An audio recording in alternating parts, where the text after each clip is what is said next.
the case of Ashley Wadsworth. Ashley Wadsworth was born on July 25, 2002, in Vernon Township, British Columbia, Canada. She was the daughter of Kenneth Wadsworth and Christy and had an older sister named Haley. The Wadsworth family was large and close-knit, consisting of over 50 people, including cousins, uncles, and aunts of varying degrees of kinship, all living in the same community. Ashley was a cheerful, outgoing, and energetic girl who was popular and had many friends. She enjoyed outdoor activities such as swimming, horseback riding, and skiing. She was also passionate about tennis and played the clarinet. Ashley was very active on social media, frequently sharing memes, jokes, and photos. It was through social media that Ashley met Jack Seppel in 2015, when she was 12 years old and he was 15. Jack Seppel was born on January 9, 1999. His mother, Tracy Dalton, was married to a man named Ricky. Jack's relationship with his father, who passed away in 2019, was reportedly strained. Jack did not communicate with his brother, Jordan, but he did stay in touch with his sister, Nadia. Apart from his mother and sister, Jack did not have many close relationships, preferring to interact with people primarily through the internet and video games. According to Jack's acquaintances, he had a mixed reputation in school. On the one hand, he was remembered as a charming, fun, and lively kid. On the other hand, they recalled his dark side, which emerged when he became angry and displayed aggressive behavior towards himself and others.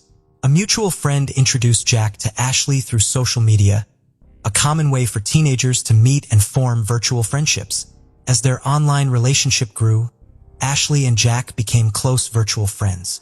At the time, Ashley didn't have a smartphone and used her family's computer to access social media, so her family was aware of her friendship with Jack. During their long-distance friendship, Jack had relationships with other girls, and Ashley also had typical teenage experiences. Although they occasionally stopped communicating, their connection never completely faded, and they continued to stay in touch over the years.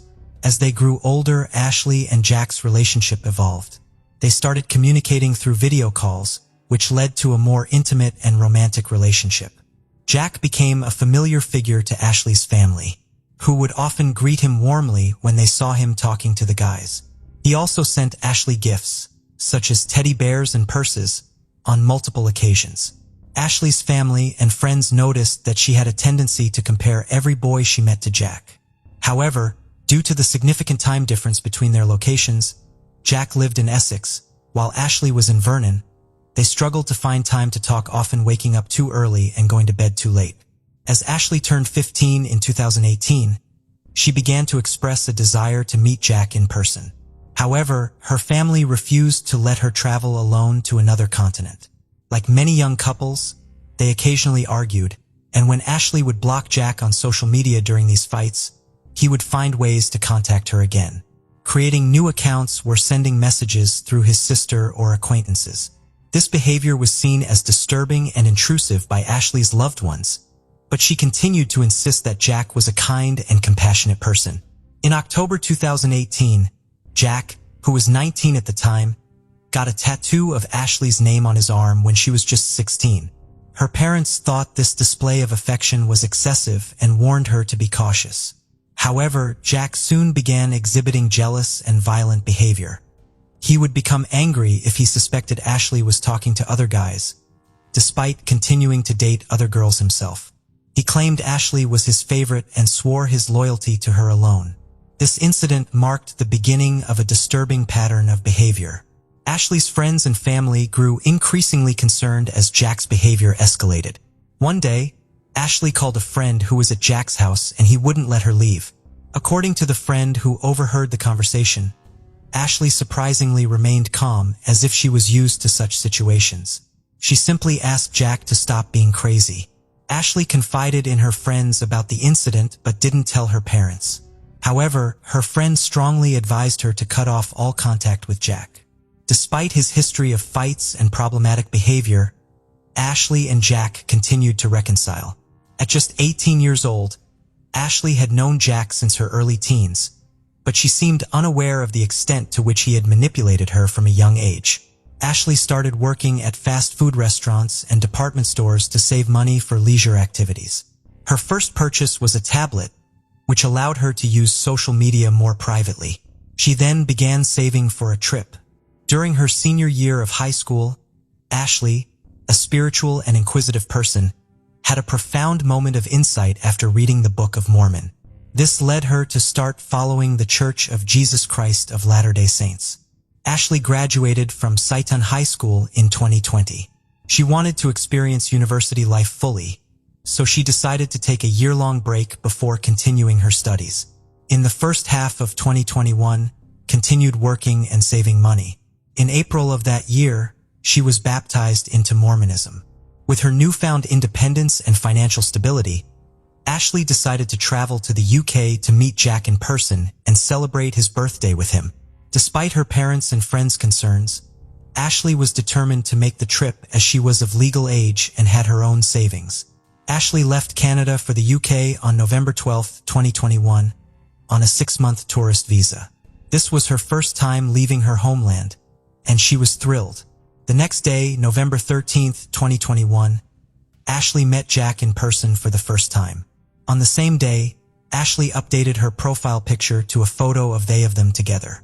At 22 years old, Jack looked significantly older than Ashley, who was 19. His numerous tattoos, including those on his face, created a striking contrast with Ashley's youthful appearance. During her stay in London, Ashley lived with Jack in his house, located in a public housing estate in northwest Chelmsford. The neighborhood had a questionable reputation, but they spent time exploring the nicer areas of the city in Essex. Jack seemed like the same charming, caring person Ashley had met online, often showering her with compliments and taking romantic selfies. However, Jack's behavior was inconsistent, and he could be cruel at times.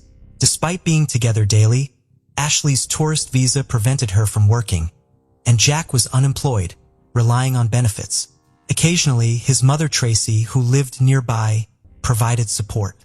Throughout her trip, Ashley regularly posted photos and updates on social media, showcasing their happy moments and romantic experiences. The pictures often featured they embracing, highlighting their seemingly joyful relationship.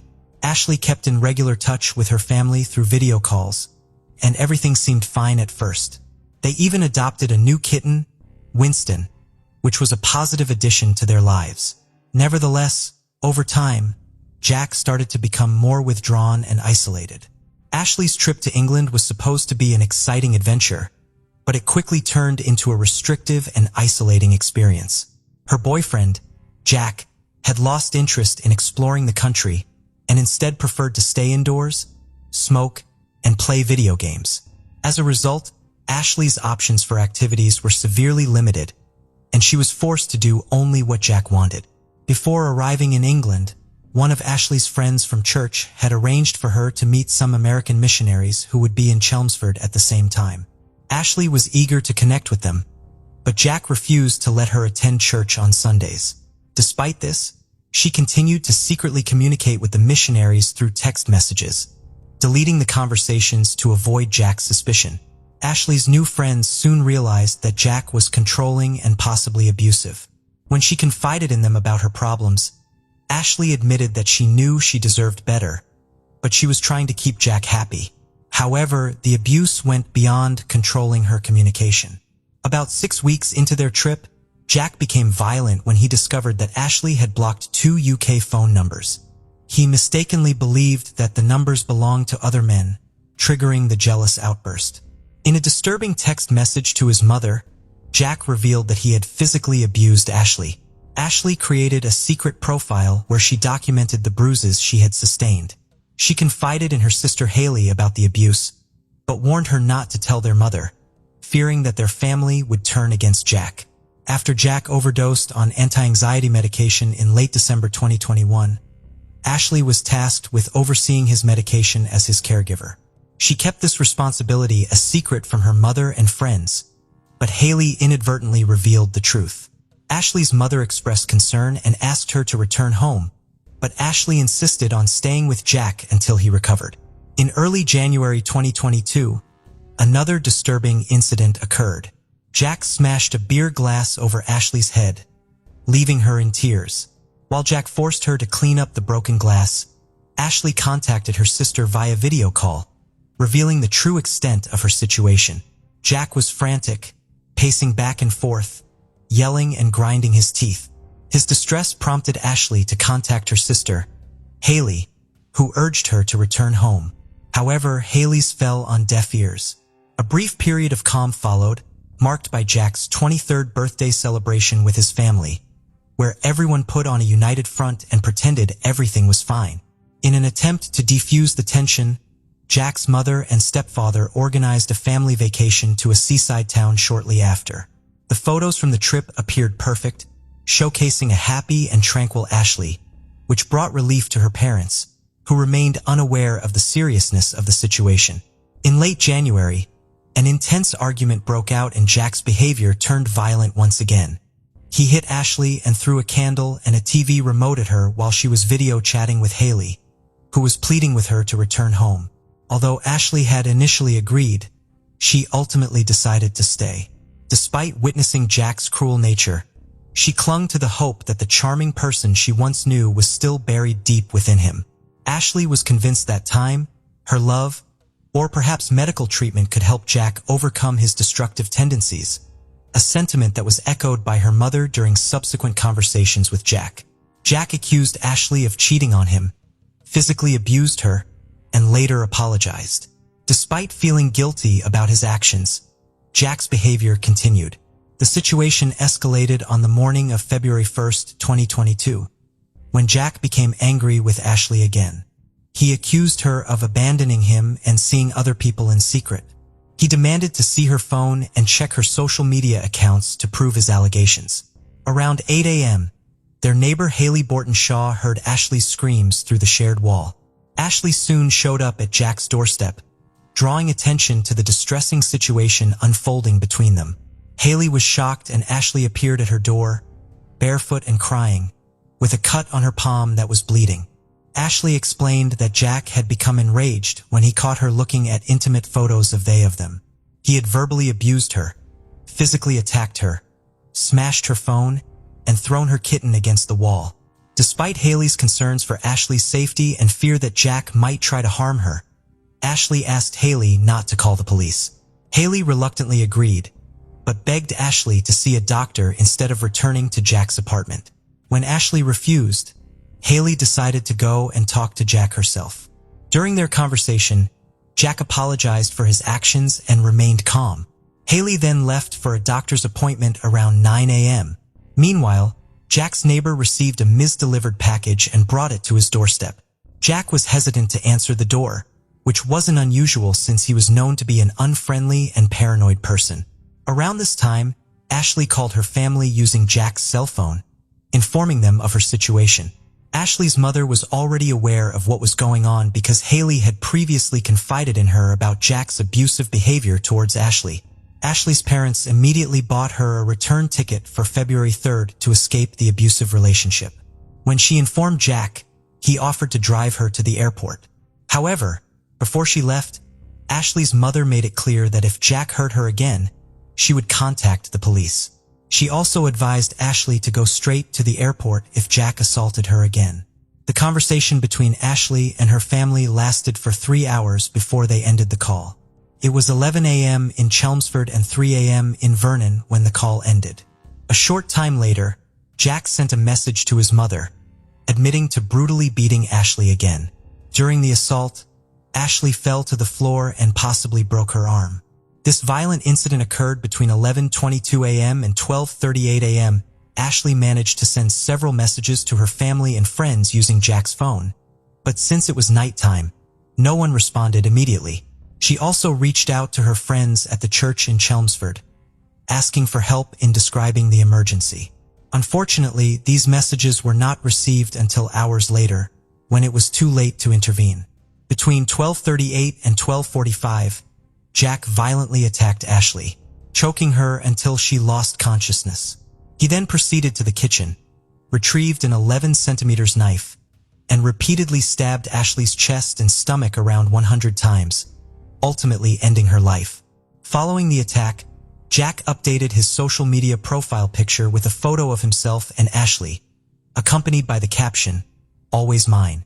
He also recorded a video message for Haley, expressing his love for Ashley, apologizing and stating that he couldn't let her go, adding that his mental state was unstable. The video, which was never sent, showed Ashley's body next to him. Meanwhile, in Vernon, Ashley's family discovered a large number of messages from her on their phones. They immediately contacted Jamie Ashworth, a family friend from their Mormon community in Chelmsford. Jamie and Tyler Borden, another acquaintance from the church, went to Jack's apartment in England. After knocking on the door and receiving no response, they called the police and left the scene. In a desperate attempt to cover his tracks, Jack texted Ashley's family and friends, pretending to be her. However, the messages from loved ones continued to pour in and Jack ignored them. Meanwhile, they were frantically trying to reach Ashley. Eventually, Jack called his sister Nadia and confessed to killing Ashley, even going so far as to show her the body. This disturbing conversation took place at approximately 4:13 p.m. When the police arrived at the apartment 10 minutes after Jamie's call, they found that the situation had already turned tragic. They arrested Jack, who was covered in blood, on the spot. He told the officers that he had experienced a psychotic episode and confessed to the crime. As a result, he was taken into custody and sent to Chelmsford Prison. His trial was scheduled for September 7, 2022 at Chelmsford Crown Court. The court's psychiatric examination concluded that Jack was mentally fit to stand trial. However, the evidence against him was irrefutable, including a video recording of him admitting to the crime. Faced with the overwhelming evidence, immediately pleaded guilty. The judge then informed him that, given his confession, a life imprisonment sentence was inevitable. At the hearing, which took place under Judge Edward Murray at Chelmsford Crown Court, Prosecutor Simon Spence detailed Jack's extensive criminal history, which dated back to his teenage years. During the hearing, Ashley's parents learned the disturbing truth about Jack. Jack had a history of run-ins with the law, including arrests for stalking, kidnapping, and violent assault. He had also been issued multiple restraining orders, including against his mother and former girlfriend. The revelation of Jack's extensive criminal record shocked and devastated Ashley's parents, who had never suspected the true nature of the man who had taken their daughter's life. During the hearing, the prosecution and defense discussed a letter written by Jack from prison in which he apologized for his actions. The letter was later released to the media by Judge Murray, who cited the importance of transparency in the justice system. In the letter, Jack expressed regret to Ashley's family, especially her mother and sister Haley, acknowledging that nothing could undo the harm he had caused. Jack accepted responsibility for his actions and acknowledged that his mental state contributed to the tragedy. He also claimed to have previously discussed his mental health with Ashley. Ultimately, Jack was sentenced to life in prison with the possibility of parole after 23 years. In 1987, 85-year-old Edna Laughman lived in Oxford Township, Pennsylvania in the 1500 block of Carlisle Pike on Route 94. On August 12, 1987, she attended church and was then dropped off at her home where she lived alone. Sadly, the next day, she was found dead by friends and neighbors in her home, partially nude with her mouth full of pills. There were also pills around her body and she was holding an orange pill bottle and the contents of her purse were strewn about. She had also been sexually assaulted. In court documents, state police said the home appeared to have been ransacked and multiple cigarette butts were found, even though she was not a smoker. Police initially arrested Edna's distant relative, Barry Laughman, for the crime. He was 24 years old at the time and suffered from a mental disability and had the mental capacity of a 10-year-old. He gave a false confession to police and was sentenced to life in prison for her rape and murder, despite his blood type not matching the semen found on her body. In the 80s, there was no DNA testing and sometimes a confession was the only thing needed to convict someone. In 2003, Patriot News journalist Pete Shellum revealed multiple inconsistencies in the murder conviction. He reported that Barry was innocent of the crime and helped authorities track down the missing evidence. Pete had connected the case to 3 troopers that were accused of misconduct that resulted in false evidence and confessions in the past. One of the problems in the case stemmed from the confession obtained by one of the troopers, who at the time claimed Barry knew details of the crime that only the killer would know. He was then released in 2003 after serving 16 years in prison when DNA showed he was not the killer. While DNA was still new technology, another major discrepancy in the case was the disappearance of the DNA taken from Edna's body. Turns out, the judge on the case gave remaining samples to Barry's court-appointed attorneys and left the case open, and Pete found that one of these attorneys sent samples to a Penn State professor in 1994, but failed to follow up when asked for a comparative sample. In 2003, Pete tracked down the DNA to Professor Mark Stonking, who was teaching in Germany. The professor had preserved the samples in his refrigerator, and it was the testing of those samples that proved Barry was innocent. Fast forward 15 years, and in 2018, DNA from the crime scene was sent to Parabon Nanolabs for genetic analysis. Then genetic genealogy was used to identify the real killer, Christopher Spielman. Spielman had lived next door to Edna in a duplex-style home for 10 years before she was killed. Edna lived on the right side and Spielman on the left side with separate doors and only a wall that separated them. A Pennsylvania State Police trooper talked to Spielman about the killing and asked for a DNA sample. He denied ever knowing Edna despite sharing a duplex with her for 10 years. He also denied knowing that Barry Laughman was arrested for the murder. However, he was a chronic smoker, which would explain the cigarette butts. The trooper said while talking to Spielman, he became visibly shaken and said several times that he was worked up. When police finally collected a DNA sample, they discovered it was a match. Coincidentally, the results from Parabon linked the DNA with two likely surnames, Laughman and Spielman. Spielman not only had personal ties to Edna, but also genetic ties, and his mother's maiden name was Laughman. Therefore, he was related to Edna as well as Barry as distant cousins. However, it is unknown if they knew they were related at the time of the murder. Spielman was then charged with criminal homicide, rape, robbery, and burglary. Spielman admitted that he went into her home to rob it, but she ended up being home. That's when he attacked, killed her, and then sexually assaulted her. He was arrested in July of 2021, 34 years after the murder. Reporter Pete Shalom, whose relentless digging into old court records, crime lab reports, and coerced confessions during his 23 years as a reporter led to the release of 5 wrongly convicted prisoners over the years. Sadly, he died of suicide in 2009 at the age of 49. Barry Sheikh, co-director of the Innocence Project at Yeshiva University in New York, called him a rare one-man journalism innocence project. Michelle Louise Wyatt was born in the Naval Hospital in Balboa Park on February 9, 1960 to Raymond and Louise Wyatt. She was described as bubbly, outgoing, fun-loving, and enjoyed dancing, scuba diving, running, and anything outdoors. She grew up in San Carlos, California, and graduated from Patrick Henry High School in 1978. At the age of 20, she was a college student and also a cashier at the Safeway in Mission Hills, living at Kerrigan Court. On the night of October 8, 1980, Michelle's boyfriend Patrick was visiting and the couple played 3 games of pool in the garage. On their way out of the garage, she kidded him about her victories as she had won all 3 games. After turning out the garage lights, they went back inside the condo through the sliding glass doors in the dining room and sat down in the living room to watch TV. Patrick doesn't recall whether they had locked the glass doors after their entry, and that question has repeatedly bothered him since. He left her condo around 1 a.m. in the early morning hours of October 9th, instructing Michelle to lock the door after him, as he always did. Less than an hour after he left, a neighbor reported hearing Michelle's 2 colleagues barking furiously, accompanied by someone yelling, but they didn't investigate or call police.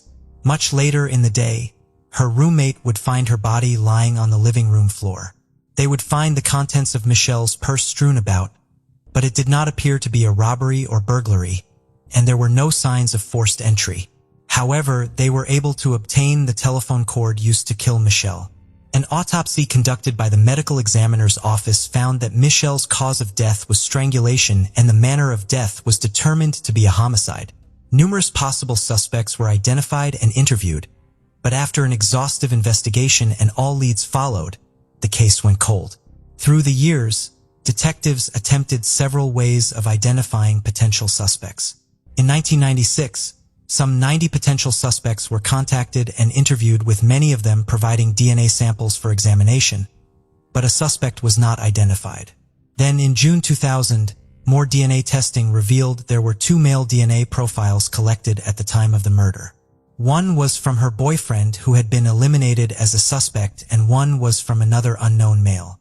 A year later, the unknown male's DNA profile was entered into Cody's, but there was never a match. In September of 2020, authorities began using investigative genetic genealogy, which took 9 months for them to discover who the DNA belonged to. 18 years old at the time, the DNA belonged to John Patrick Hogan, or Pat as he went by. He was born in 1961 in Arizona and moved to Santee sometime in the 70s and went to Santana High School. In 1979, he joined the U.S. Air Force and was stationed in New Mexico and lived in California, Idaho, and Arizona. He died in 2004 at the age of 42 in Phoenix from a drug overdose, exactly 40 years to the day since the murder of Michelle. Investigators say Hogan was living about a mile from the complex at the time of the murder and had friends that lived in the condo that he often visited. Because Hogan is dead, sheriff's detectives tracked down his relatives, who provided DNA samples that helped confirm the identification. Michelle's parents are now in their 80s, and although they now know who murdered their daughter 41 years ago, they say it does not bring them closure, mostly because he never faced justice. Her mother says there isn't a weekend that goes by where she doesn't visit her daughter at Mount Hope Cemetery in San Diego. Sadly, she was even mugged once while visiting the gravesite. Even worse, one day both Louise and Raymond pulled up for a visit and found an older couple had been attacked by 3 men with the lady's cane, and they even tried to rape her. Louise no longer feels safe visiting alone, and Raymond always goes with her, and they make sure to take protection. Case of Christy Wilson. Christy Wilson was born on January 10, 1978 in San Jose, California. She attended Gunderson High School and later earned a business degree from California State University, Chico. Her parents, Debbie Boyd and Patrick Boyd, described her as an exceptional student and athlete. After college, Christy landed a job at a tech company near Sacramento, where she worked until the high-tech crisis led to her job loss. In her free time, she enjoyed playing blackjack at a local casino where she met her boyfriend, Danny Berlando. Initially, Christy's relationship with Danny was quite harmonious, and her family and friends thought they made a great couple. However, things took a turn for the worse after they moved to Sacramento together. Christy started showing up with bruises, but she wouldn't talk about how she got them. Following her job loss, Christy returned to her parents' home in San Jose. She eventually received a job offer in San Francisco and decided to start fresh. On October 4, 2005, Christy Wilson went to Sacramento to collect her remaining belongings. However, just 2 days later, her boyfriend Danny Berlando contacted her parents to report that she had vanished. He claimed to have searched for her by contacting local jails, hospitals, and friends before reaching out to them. The police were also informed about Christy's disappearance. According to Danny, Christy visited his apartment on October 4th.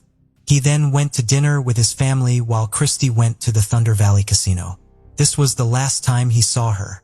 It's worth noting that Danny's family didn't get along with Christy, which is why he attended the family dinner without her. The tension between the families was due to concerns about Christy's safety. Christy's family had noticed bruises on her body, suggesting that Danny had been physically abusing her. Christy's stepfather, Patrick Boyd, was particularly upset when he found out about the abuse. He wanted to confront Danny, but Christy's mother, Debbie Boyd, intervened to prevent a confrontation. Danny Berlando was 31 years old when Christy disappeared. He had recently lost his job as a car salesman. About a month prior to Christy's disappearance, the police were called to their residence after neighbors reported hearing Christy screaming. Although the police found that they had been arguing, they made up quickly and no further action was taken. When Christy went missing, Danny was the primary suspect due to their previous altercation. His decision to wait nearly 48 hours before reporting her missing to the police raised suspicions that he might have used this time to destroy evidence. However, Danny cooperated fully with the investigation, allowing police to examine his phone records, credit card activity, computer, apartment, and car. Despite being a suspect, no evidence of foul play was found. Danny had an alibi for the time Christy went missing, having attended a family dinner. Before reporting her disappearance, he attempted to contact Christy 78 times, but she did not answer. The police interviewed Christy's friends and family and reviewed her phone and credit card activities, but found no activity on her bank account since October 4th. Christy's family and the police worked together to find her. They searched the area with dogs, volunteers, and a police helicopter. Her family asked people to share any information they had about Christy's whereabouts. Danny searched for Christy on his own and visited the Thunder Valley Casino. The casino staff couldn't give him any useful information. However, he found Christy's car in the parking lot. The investigators arrived at the casino and confirmed Christy's car was still in the parking lot. This finding caused confusion rather than answers. There were no signs of a fight or other suspicious activities around her car.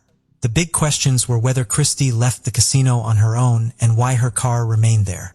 Detectives reviewed security footage inside and outside the casino, hoping to understand what had happened. At the same time, the police conducted another search of Christy and Danny's apartment, but it yielded no results. Meanwhile, Christy's stepfather, Patrick, a police officer, organized a search of a nearby river, but nothing was found. The investigation shifted its focus to Thunder Valley Casino, where Christy was last seen. Using her player's card, investigators tracked her movements and discovered that she played blackjack around 11 p.m. The casino's recordings showed Christy sitting at a table with a man, but Danny was nowhere to be seen. The man and Christy appeared to be communicating, congratulating each other on wins and offering comfort when they lost. They spent about 6 hours together at the casino, during which the man was seen putting his hand on Christy's shoulder. Christy had a night of mixed results. She began well, winning and keeping a good count of the cards. However, as the evening progressed, her luck turned and she started to lose. As she consumed more drinks, Christy became increasingly agitated and lost control.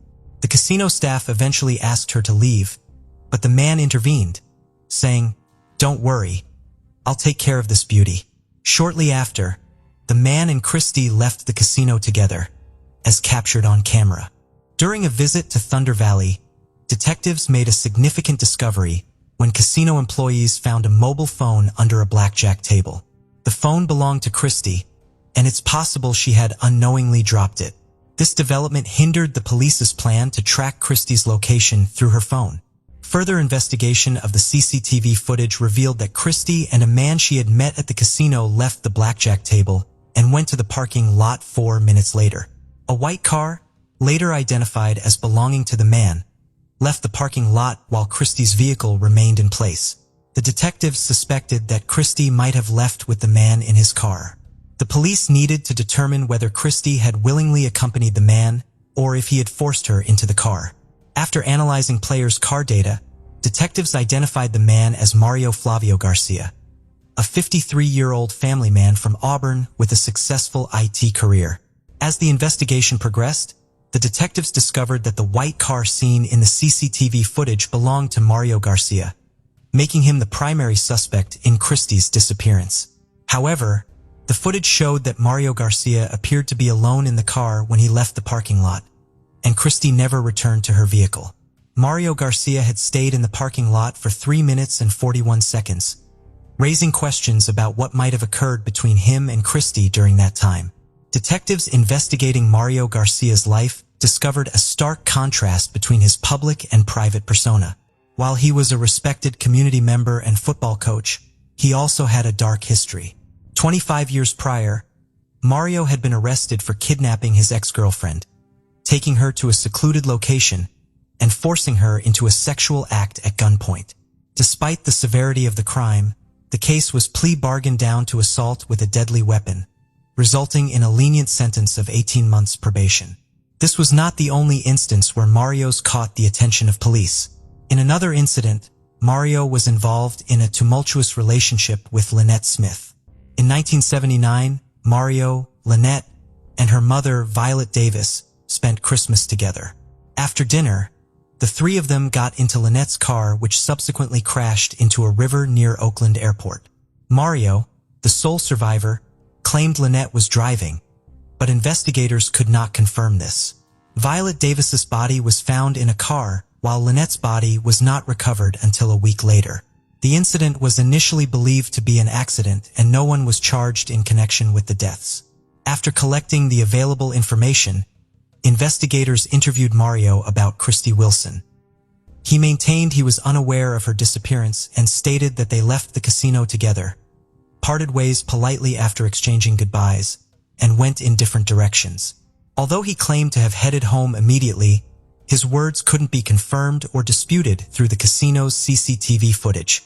Nonetheless, by reviewing security recordings from surrounding locations, investigators ascertained Mario lied. CCTV evidence outside of the casino caught Mario heading the opposite way of his claimed direction after they were separated. Mario claimed to have gone straight home and fallen asleep at 8:30 a.m. after leaving the casino. However, his wife refused to cooperate with the police, leaving detectives unable to verify his alibi. A review of Mario's cell phone records revealed discrepancies in his story. A call to his wife at 7:51 a.m. was made from a cell tower located far from his house, indicating he did not go home immediately after the casino. Mario also stated that he arrived at work at 9 a.m., but a colleague reported that he was late, arriving around 10 a.m. Further investigation revealed that Mario had scratches on his arm and a bruise under one eye the day after Christy Wilson's disappearance. When questioned, Mario attributed the injuries to a fall from a tree while pruning. However, detectives were skeptical of this explanation, as it is unlikely that someone would prune trees at night. The police asked a forensic expert to examine Mario Garcia's injuries. The expert found that the scratches on Mario's face and body didn't match the kind of injuries you'd get from falling out of a tree. There were 4 parallel scratches on his face and 3 more on the left side of his chest. This was suspicious because Christy Wilson was right-handed. The police suspected Mario was involved in Christy's disappearance, so they got a search warrant for his car, home, and computer. Mario had claimed he went home after saying goodbye to Christy in the parking lot, but as investigators searched his car, they started to think Christy was probably dead. Mario had tried to clean up his car, washing both the inside and outside, and even throwing away the trunk mat. However, he hadn't been able to get rid of all the evidence. Initially, investigators found a small, unremarkable spot on the car seat that was later confirmed to be blood. However, the sample was not suitable for DNA analysis. Further examination of the vehicle revealed 2 long hairs and small blood splatters on the back door of the trunk. The hairs were matched to the missing person, Christy. Further examination of the bloodstains showed that they contained DNA from both Mario and Christy, which disagreed with Mario's statement that he and Christy had separated in the parking lot. This evidence suggested a physical altercation between Mario and Christy. A review of Mario's search history showed that he had been researching forensic toxicology in visiting websites that described how to secretly administer drugs to someone's drink on a date. This led investigators to suspect that Christy may have been a random victim who was targeted by Mario after they sat together at a table. It was possible that Mario had spiked her drink. To prove this, the police needed to find Christy's body. A thorough search of Garcia's 5-acre property was conducted, but unfortunately, no new leads were discovered. Mario Garcia was arrested and charged with kidnapping and murder despite the absence of Christy Wilson's body. He maintained his innocence throughout the trial, which began on September 11, 2006. Prosecutors presented evidence suggesting that Mario had met Christy at a blackjack table, left the casino with her, attacked and killed her, and then hid her body. During the trial, Mario questioned the validity of the evidence, pointing out that only Christy's DNA was found on his car door, while the DNA of his family members and others who had been in the car was not detected. He suggested that the police had planted Christy's DNA as evidence. Mario stated to the court that he would not request leniency or pardon, claiming that he was innocent and did not commit the crime. However, the jury found him guilty on January 11, 2007, and he was sentenced to 59 years to life in prison. After the sentencing, Christy's family held out hope that Mario Garcia would finally reveal the location of her body. However, he refused to cooperate. As the years went by, the family struggled to move on with their lives, which had been forever changed by the traumatic experience. Mario's repeated appeals only added to their distress, despite being unsuccessful. The ongoing appeals prevented the family from finding closure and moving on with their lives. In 2018, Mario offered to provide information about Christy's body in exchange for an early release from prison. However, Christy's mother, Debbie Boyd, was unwilling to negotiate with him. She felt that using her daughter's body as a bargaining chip would be unacceptable. The police then turned to Mario's family for assistance, knowing that his ex-wife, Jean, had divorced him after his imprisonment. Jean eventually lost faith in her ex-husband and began to suspect that he was involved in Christy's disappearance and death. As part of their investigation, police spoke with Mario Garcia's sons, Chris and Andy, asking them to recall any details about the days surrounding Christy's disappearance and their father's subsequent arrest. The police were particularly interested in learning about any changes in Mario's behavior during that time. Chris remembered that he had a football game around that time and saw his father working frantically on a tractor on their plot. Mario's eyes had a wild, frantic look that caught Chris off guard. When Chris asked his father to attend his game, Mario firmly refused, saying he's not going. This response struck Chris as out of character for his father. At the request of investigators, Chris accompanied them to his childhood home. Chris showed them the exact location where he had seen his father working on the tractor, which was next to a detached garage near the road, approximately 100 yards from the Mario residence. It became clear that Mario had made a significant effort to conceal any evidence, taking advantage of the 4 or 5 days he had to cover his tracks. Notably, police had previously searched the Mario property with police dogs in 2005, but had found nothing at the time. In a new development, investigators took a different approach in August 2020. They hired a company that specializes in ground-penetrating radar technology to scan the 5-acre property owned by Mario Garcia. The technicians identified 8 potential locations with voids or pockets beneath the surface. After digging at the first 2 sites, they found nothing. However, at the 3rd location, which was the same spot where Mario Garcia had been digging with a tractor, the police discovered a skeleton. Further examination confirmed that the remains belonged to Christy Wilson 15 years after she went missing. Although the exact cause of Christy's death remains unknown, experts determined that she had suffered a broken arm and nose. The investigators, who had been working on the case for 15 years, traveled to Arizona to personally inform Christy's mother, Debbie Boyd, about the discovery. The news brought a mix of sadness and relief to Christy's family, who could finally find closure and say goodbye to their daughter.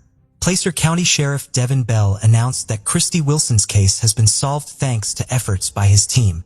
This was achieved without the cooperation of Mario Garcia, a convicted murderer who is currently in prison. Mario, 67, had refused to provide any information to help the family find closure. According to Christy's mother, Debbie Boyd, this news brings her family peace and marks the end of a painful chapter. She praised the perseverance of the police and thanked them for their tireless efforts. Notably, Mario had died of pneumonia in 2020, but even his death had brought some peace to the family. Mario had never pleaded guilty to any involvement in Christy's disappearance, despite her remains being found on Mario's plot in 2005. Elizabeth Emma Breck is described as spiritual, outgoing, and very involved in the Buddhist community. She was a teacher at the Tucson High School and had 2 adult daughters. When she was 46 years old, she was seen a psychiatrist for PTSD related to being sexually assaulted. She was advised by her psychiatrist to check into the Sierra Tucson Behavioral Health Center in Saddlebrook, Arizona. The 160-acre behavioral health facility has a reputation of being rehab to the stars. And on January 10, 2019, she checked in and planned to complete a 30-day program. That evening, she called her daughter to let her know of her plans. The intake staff determined Elizabeth was not a threat to herself or others and was released at 9 a.m. Sunday to move into the residential unit for the remainder of her stay. The residential unit, or the general living quarters, is an area that is not on lockdown. She was last seen at 3 p.m. and at some point later in the afternoon, she went missing. Her tracking bracelet, car keys, and personal belongings were found in her assigned room, and the tracking bracelet had been destroyed. She left her car at the hospital and is believed to have taken only her driver's license and some cash with her when she disappeared, but left her cell phone behind. It was 30 degrees that night, and she would not have survived long without shelter. The next month, her brother filed complaints against Sierra Tucson with the Arizona Department of Health Services and the Joint Commission alleging negligence. Her family alleges the facility didn't share information with them or the private investigator they hired to find her. There was no electronic surveillance to ensure patient safety, and Elizabeth wasn't provided with a phone to call her parents who live outside the U.S. The rehab facility reportedly told local investigators that Elizabeth left the building on her own volition and was not in crisis at the time of her disappearance. However, her parents believed she was having a mental breakdown, and that played a role in her disappearance from the facility. Her family also says she loved Catalina State Park, and they believe she may have tried to walk there on foot from the facility. Sierra Tucson has faced many previous state investigations. Arizona DHS records indicate a pattern of fines against the facility spanning back years before Elizabeth went there for treatment. In 2019, just 4 months after Elizabeth was last seen, the family of 20-year-old Stephen Joe was awarded a $5 million settlement for his wrongful death in 2014. Stephen was in treatment for drug rehab and mental health issues and died from a fatal overdose only 6 days after checking in. The lawsuit accused Sierra Tucson of medical negligence for, among other things, not following up on Joe's suicidal thoughts he had been expressing during intake and not providing the needed supervision or follow-up. Since 2014, 3 other patients have also been found dead at Sierra Tucson. One was a retired medical doctor whose body was found 2 weeks after he disappeared in bushes located on the facility's property, but it was too decomposed to determine the cause of death.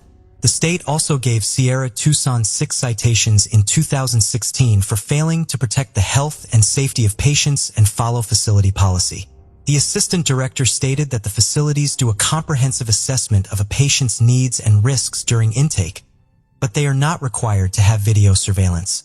He also said unless patients are court-ordered to be there, they're legally allowed to walk out the front door. Elizabeth's family says that she's close with them and her 2 daughters, and it is very out of character for her to vanish, and they fear that foul play might be involved. As of today, Elizabeth has never been found, and this case remains unsolved. Christine Ann Nelson was born December 14, 1949 to Floyd and Eleanor Horn. At the age of 36, she lived in Eugene, Oregon, and worked as a secretary for the University of Oregon. She was described as an extremely outgoing and athletic person that enjoyed swimming, windsurfing, baseball, and horseback riding. She and her husband, Philip Nelson, were having marital problems and the couple separated, but he begged her to come back. Soon after, on August 22, 1986, the two would leave Oregon and head to Carson City, Nevada, to pick up 2 Studebakers her husband bought for his car collection. She is known to have arrived safely in Nevada, but no one else besides Philip reported seeing her back home in Oregon. Philip says they went home together afterwards, and Christine drove off on her motorcycle early the next morning on August 24th and never returned. Philip reported her missing the next day, and authorities have no evidence besides his statement to prove that Christine ever made it home from Carson City, Nevada. Christine's motorcycle, along with her helmet, was found shortly after her disappearance outside the Portable Rock Productions quarry in Cottage Grove, Oregon, off I-5 near the Saginaw exit. This location is about 15 miles from their home. Philip stated he believed his wife had run away with another man, and some of Christine's relatives concurred, but other members of her family thought she had disappeared under suspicious circumstances and may have been murdered.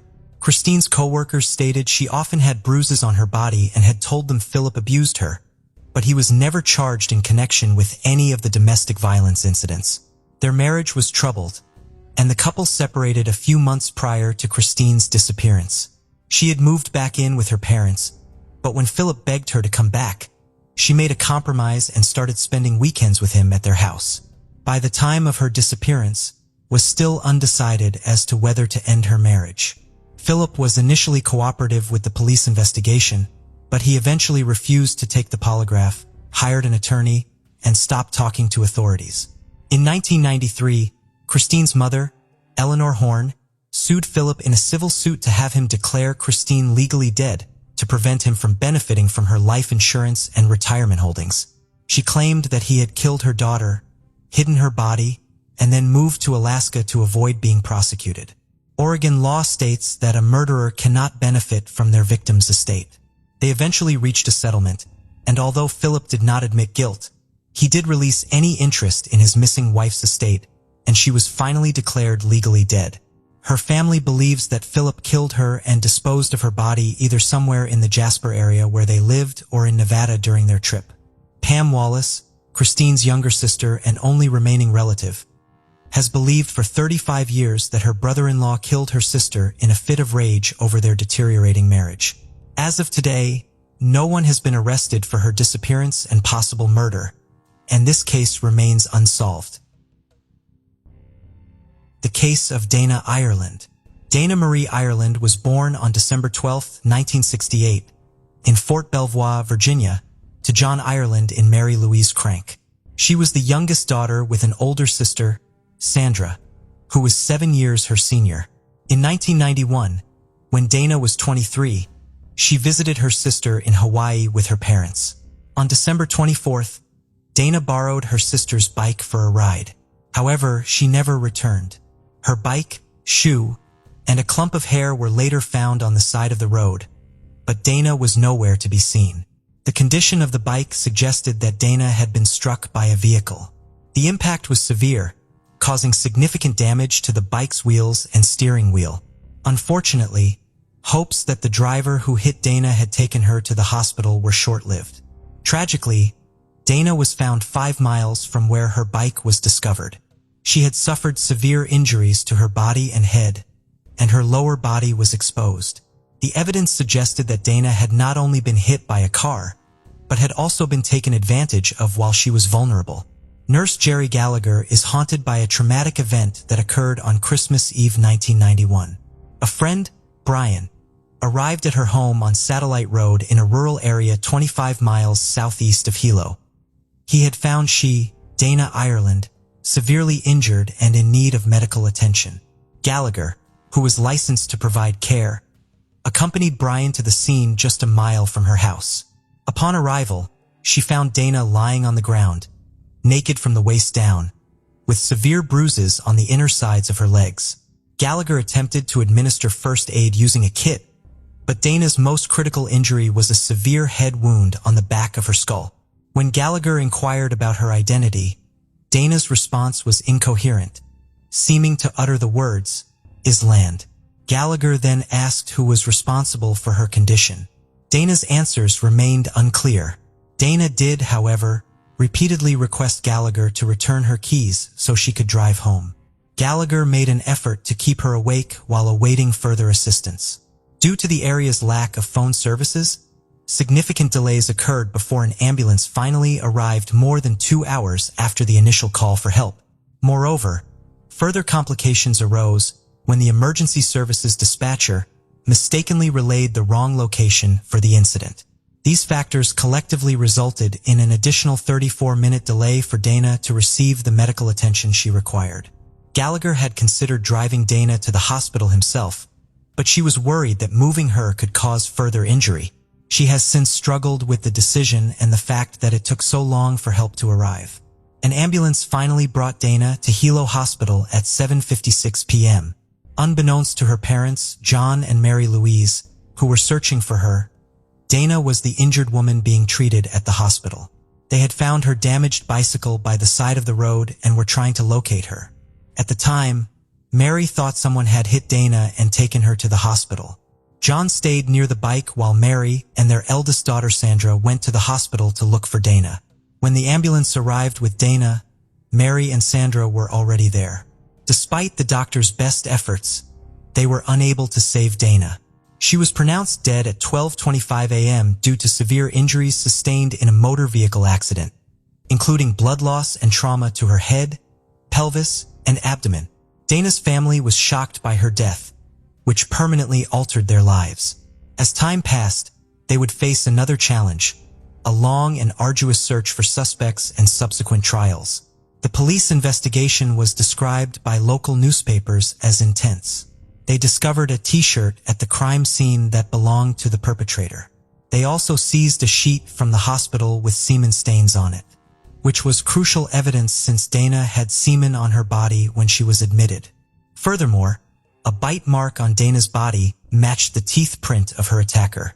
The authorities obtained a DNA sample from the perpetrator, but this was of limited use in 1991. The tire tracks from the bike and the secluded area where it was found provided few leads. Despite interviewing residents, the investigators could not find any witnesses who saw the car that hit Dana's bike, likely due to the remote location, poor road conditions, which deterred cars from traveling there frequently. The investigation into the Dana Ireland case had reached a dead end due to a lack of witnesses and evidence. However, a breakthrough occurred when John Gonsalves contacted the Hawaii County Police in May 1994. Gonsalves was involved in a high-profile case involving illegal substances, but he received a suspended sentence due to his cooperation with the police. Gonsalves revealed that his half-brother, Frank Pauline, had important information about the Dana Ireland case. Frank Pauline stated that brothers Albert Ian Schweitzer and Sean Schweitzer were involved in the attack on Dana Ireland. The Schweitzer family lived next door to the Frank Pauline family, and their families did not get along. According to Frank Pauline, he was present when the Schweitzers attacked Dana Ireland. They allegedly ran her over, put her in the trunk, and took her to another location. Based on Frank Pauline's statements, the police made Albert Schweitzer, Sean Schweitzer, and Frank Pauline the main suspects in the case. Frank Pauline Jr. was born on April 27, 1973, in Fremont, California, to Frank Sr. and Patricia Pauline. He grew up in Puna, Hawaii, where he became a father of 3 sons by the age of 20. However, Frank had a history of run-ins with the law, starting at the age of 9. By February 8, 1983, Frank Pauline had been caught in a burglary. As he got older, the severity of his crimes increased. In February 1994, he was sentenced to 10 years in prison for harassment and robbery. Despite this, Pauline continued to commit crimes, earning him the nickname Walking Crime Wave from prosecutors. After being sentenced, Pauline was taken into custody to start his prison term. However, he managed to escape and was classified as a fugitive. He was eventually recaptured in Honolulu a few days later. 3 months after Pauline received a 10-year sentence, his brother John Gonsalves contacted the authorities and provided information about the Dana Ireland case. Pauline and Gonsalves decided to cooperate with the investigation, which could potentially reduce Pauline's sentence. John Gonsalves was initially a questionable source of information, but after speaking with investigators, the case against him for illegal substances was closed and he received a suspended sentence. Pauline claimed to have information about the Dana Ireland case and was interrogated by investigators from the Big Island. The 90-minute interrogation took place in Honolulu, where Pauline was in custody. During the interrogation, Pauline provided details about the attack on Dana Ireland and reconstructed the crime scene on the Big Island, showing detectives the locations he mentioned earlier. Pauline told detectives that on December 24, 1991, brothers Albert Ian and Sean Schweitzer picked him up at his home in a purple Volkswagen Beetle. Albert Ian was driving. Before they saw a woman on the side of the road, they stopped to take illegal substances. As they approached an intersection near Kapaho, they saw she standing on the side of the road. Pauline recalled Albert Ian pointing her out, saying, "Look at that girl." But they initially continued driving. Albert Ian then suggested turning the car around so he could talk to she.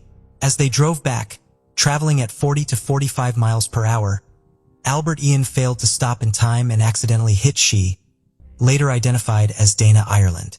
After hitting Dana, the trio got out of the car, loaded her into the trunk, and continued driving. A short distance later, they stopped and removed Dana from the car. Despite being injured, she was still alive. Pauline claimed he did not assault Dana, unlike the Schweitzer brothers. However, he said something that had severe consequences. According to Pauline, Albert Ian insisted that he find a tire iron and hit Dana on the head to end her suffering. Pauline's initial statement to the police was written down and he signed it, confirming that he testified voluntarily, without coercion, threats, or influence from substances. He was later moved to the Maui Community Correctional Center for protection due to threats from fellow inmates. However, 2 years later, Pauline retracted his statement, claiming he fabricated his story at his stepbrother's request to avoid jail. He admitted he was not present during the attack but had information about those responsible.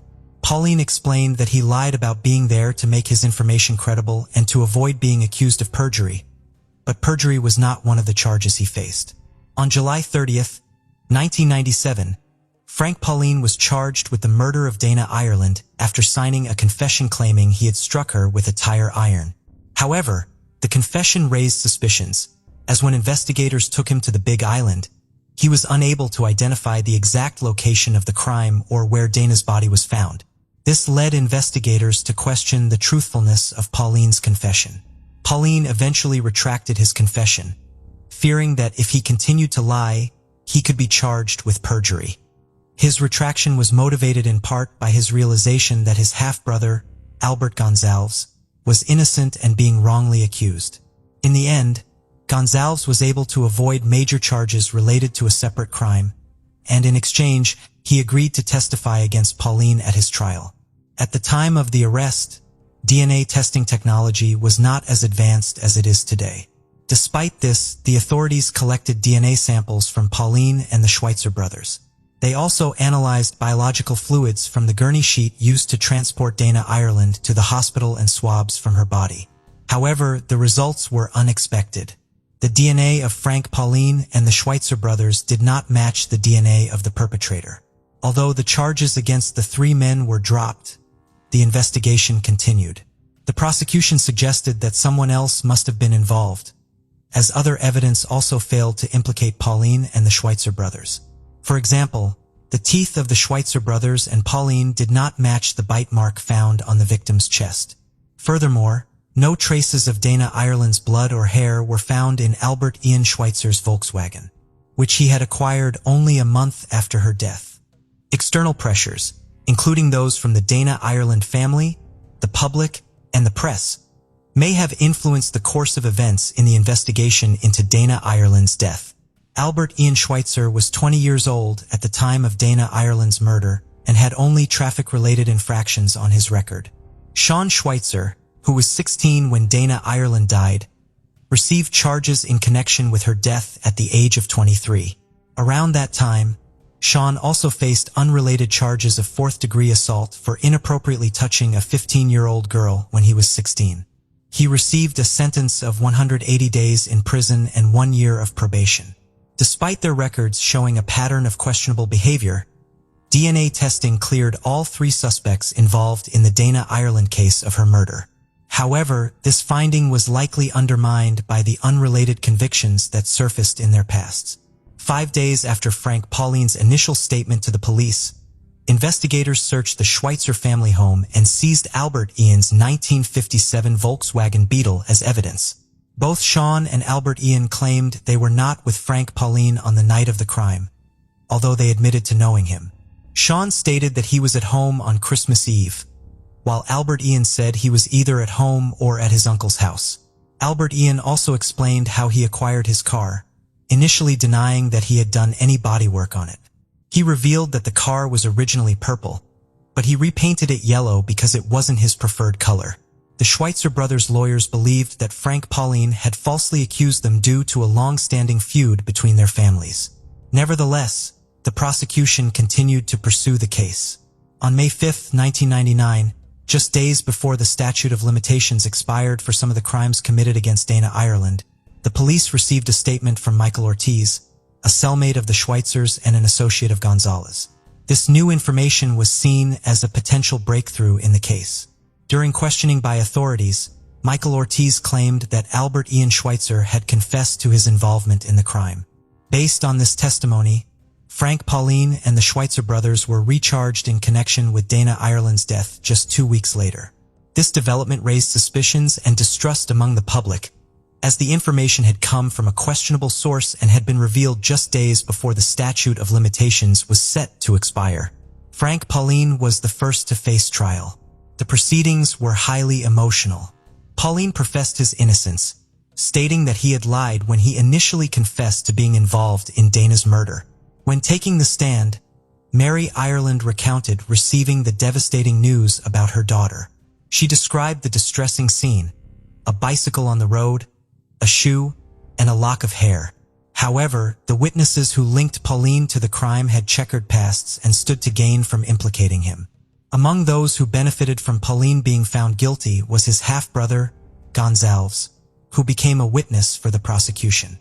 Witness William Chung, who also testified against Pauline, said Pauline confessed his involvement in this crime. However, when asked if he saw Pauline in the courtroom, he pointed to another person, although Frank Pauline was there. The jury also saw Dana Ireland's bike, shorts, top, underwear, and a Jimmy's t-shirt recovered from the scene. Not one of those items had DNA from Pauline or the Schweitzers. To get around the lack of scientific evidence, Deputy Prosecutor Lincoln Ashida insisted that the Jimmy's t-shirt covered in Dana Ireland's blood belonged to Pauline. "We're not afraid of that evidence. We embrace it," Ashida said. Then, that same DNA technology works both ways for the defense and the prosecution. Pauline's lawyer protested, saying the t-shirt wasn't even Frank's size. Nevertheless, the jury found that the evidence and assumptions presented at the trial were enough to convict Pauline. Pauline's guilty verdict and 180-year sentence were handed down despite forensic evidence proving his confession was false. The next trial was that of Albert Ian Schweitzer, who knew about Pauline's sentence and was surprised when prosecutors offered him a plea deal. Given the lack of physical evidence, Albert Ian Schweitzer rejected the offer, maintaining his innocence. The prosecutor claimed Schweitzer's Volkswagen Beetle was involved in the crime, but several facts contradicted this assertion. Witnesses in the area where Dana was found reported seeing a pickup truck, not the Beetle, and forensic analysis of Schweitzer's car turned up no evidence linking it to the crime. Furthermore, Schweitzer only became the official owner of the Volkswagen in January 1992. Albert Ian Schweitzer was sentenced to 130 years in prison based on the testimony of Michael Ortiz, who claimed Albert Ian had confessed to the crime and evidence of scratches on Albert Ian's car bumper. After seeing his brother convicted, Sean Schweitzer initially wanted to prove his innocence, but eventually decided to take a plea deal due to concerns about the justice system failing him again. As part of his agreement with the prosecutor's office, Sean Schweitzer was required to testify against his brother and Frank Pauline, who were accused of playing a role in Dana Ireland's death. He was also required to take a polygraph test to prove his honesty. The polygraph test was administered on March 24, 2000 by an examiner from the State Attorney General's office. However, the test results showed that Sean was not truthful about his involvement in the crime.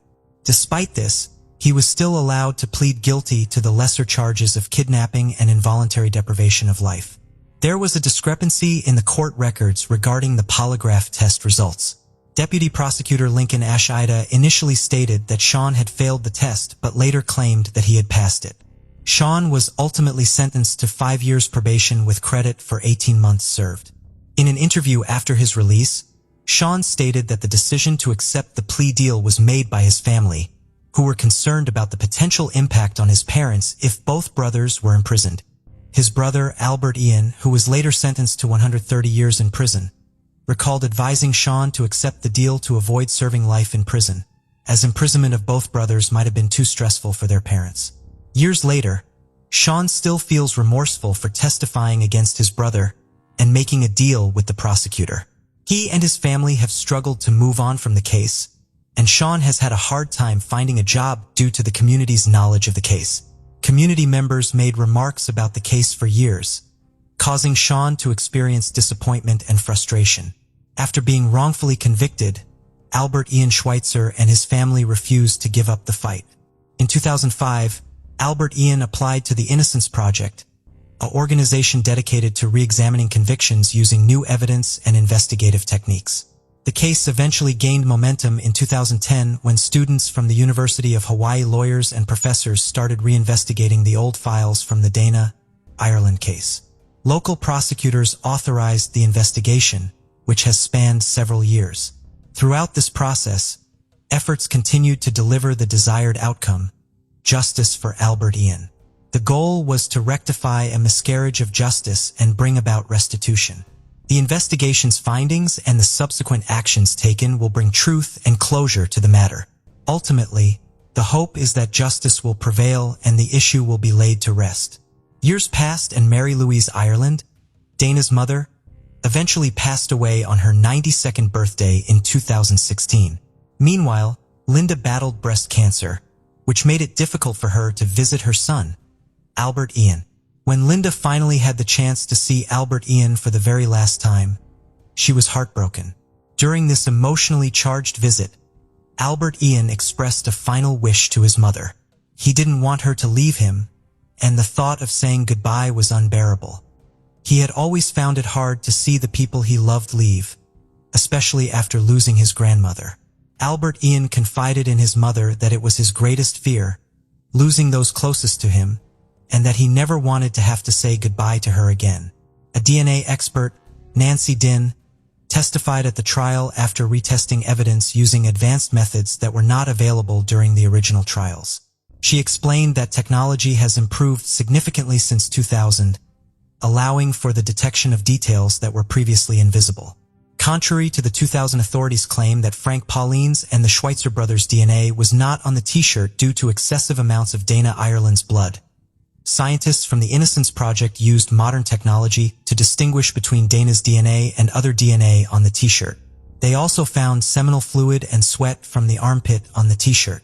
Nancy Dinh confirmed that the DNA found on the t-shirt and Dana's body belonged to the same person.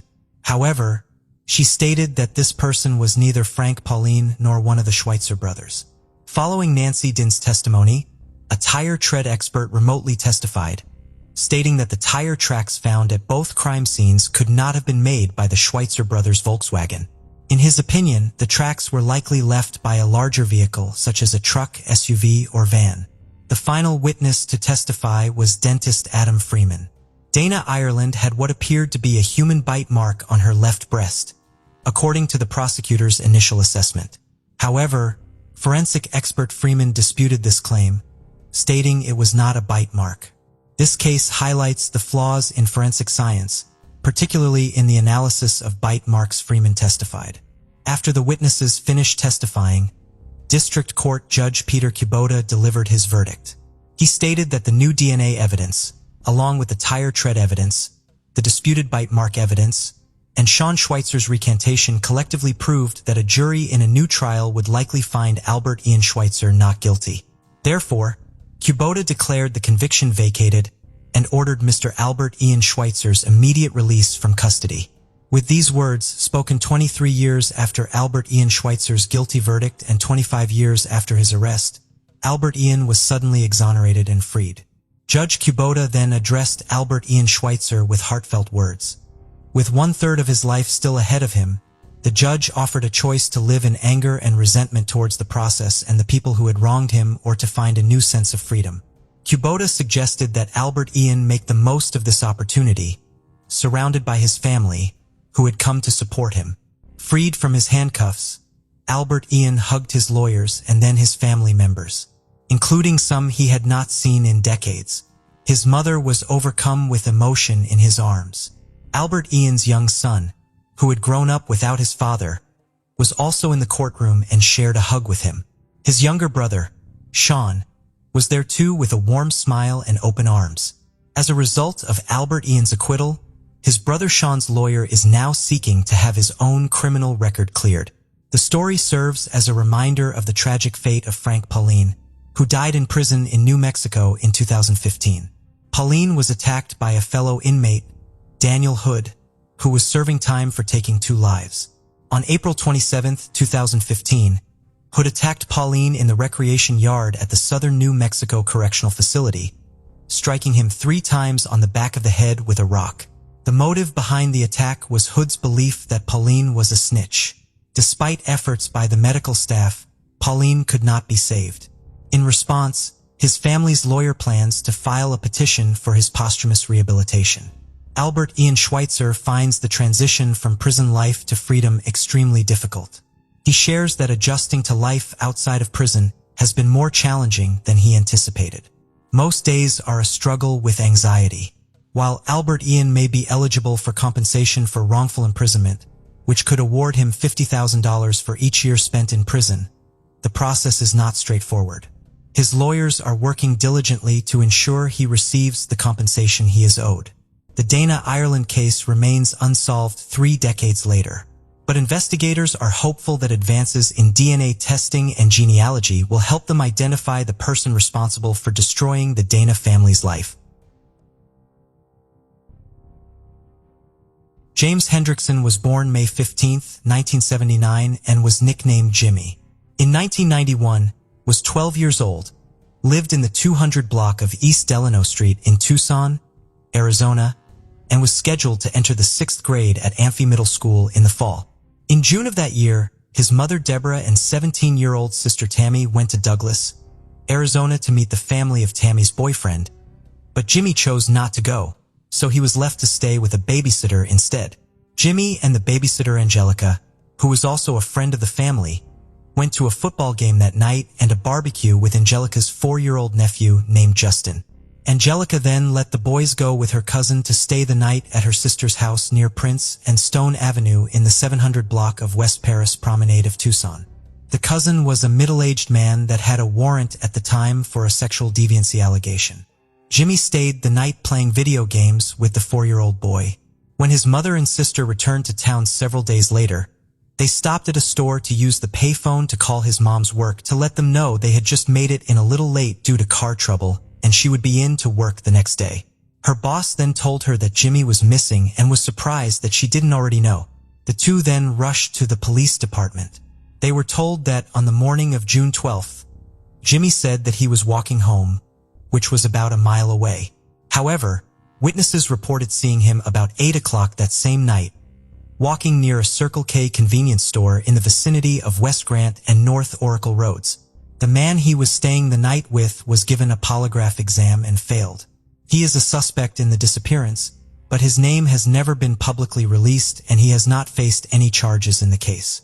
Jimmy did not have a history of running away from home, but he was considered a streetwise boy and the police initially believed he was a runaway and not missing. His sister said that it wasn't until much later that the investigation determined foul play may have been involved.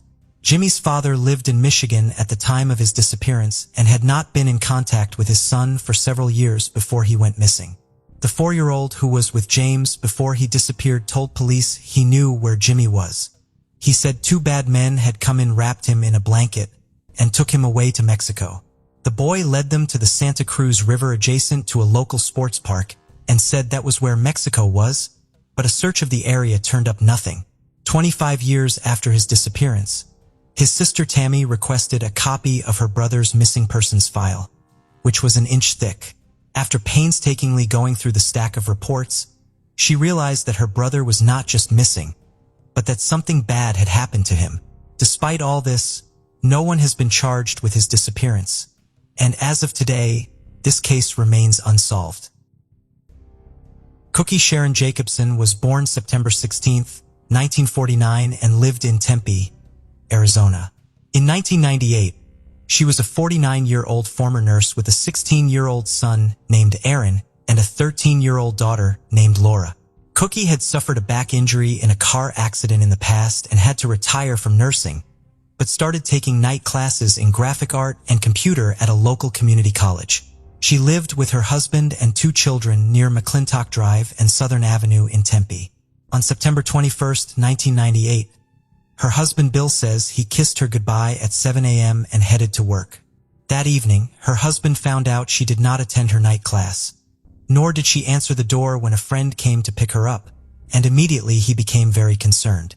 It is unclear if her husband was working out of town at this time or not, but he did report her missing the next day, and all of her personal belongings were found in the home. Her children stated that they last saw her when they left for school as she scolded them for being late. 10 days after her disappearance, her son Aaron told police that he had found her dead in bed, and his sister Laura helped him dispose of her body because they were scared that they would be blamed for killing her. He said he wrapped her body in a yellow bedsheet and placed it in a trash can behind their house. Cookie's blood was found in the trash can, but there wasn't enough blood to prove she had died. Apparently, her body lay in the garbage can behind her home the entire time the children were telling police they had no idea where she was. One of Aaron's friends later stated that Aaron and Laura had wanted to kill their mother. Friends of Aaron's told police that he had bragged about having tried to kill his mother the year before by poisoning her and by cutting the brake lines on her car. Aaron was arrested for second-degree murder and Laura for allegedly helping him, but the two were quickly released hours later due to lack of evidence and were not charged with any crime. Her husband passed the lie detector test about whether he knew where his wife was or what happened to her. Aaron, however, failed his lie detector test, and Laura's test was inconclusive. Despite all of this, the family's lawyer described the children as really good kids. Workers at the Butterfield landfill in Mobile, Arizona zoned off an area where they estimated the body would be. This field was roughly 70 feet long, 50 feet wide, and 13 feet deep. After specialized training, 18 Tempe police officers spent 59 days picking through 8,000 tons of waste. The city of Tempe spent $375,000 on searching the landfill. However, Cookie's body was never found, which is apparently the only reason the children have never been charged. Cookie's children remain the prime suspects in her presumed homicide. Aaron and Laura did not have a good relationship with their mother before her disappearance, although there were no reports of domestic violence. Since her disappearance, have both left the Tempe area. Laura has always denied any involvement with her mother's disappearance. Investigators announced that they received a tip vital to the case in May 2003, but they did not release any details about what they had been told, and as of today, this case remains unsolved. Case of Rachel Keelley. Rachel was the eldest of 4 children born to John and Rose Keelley.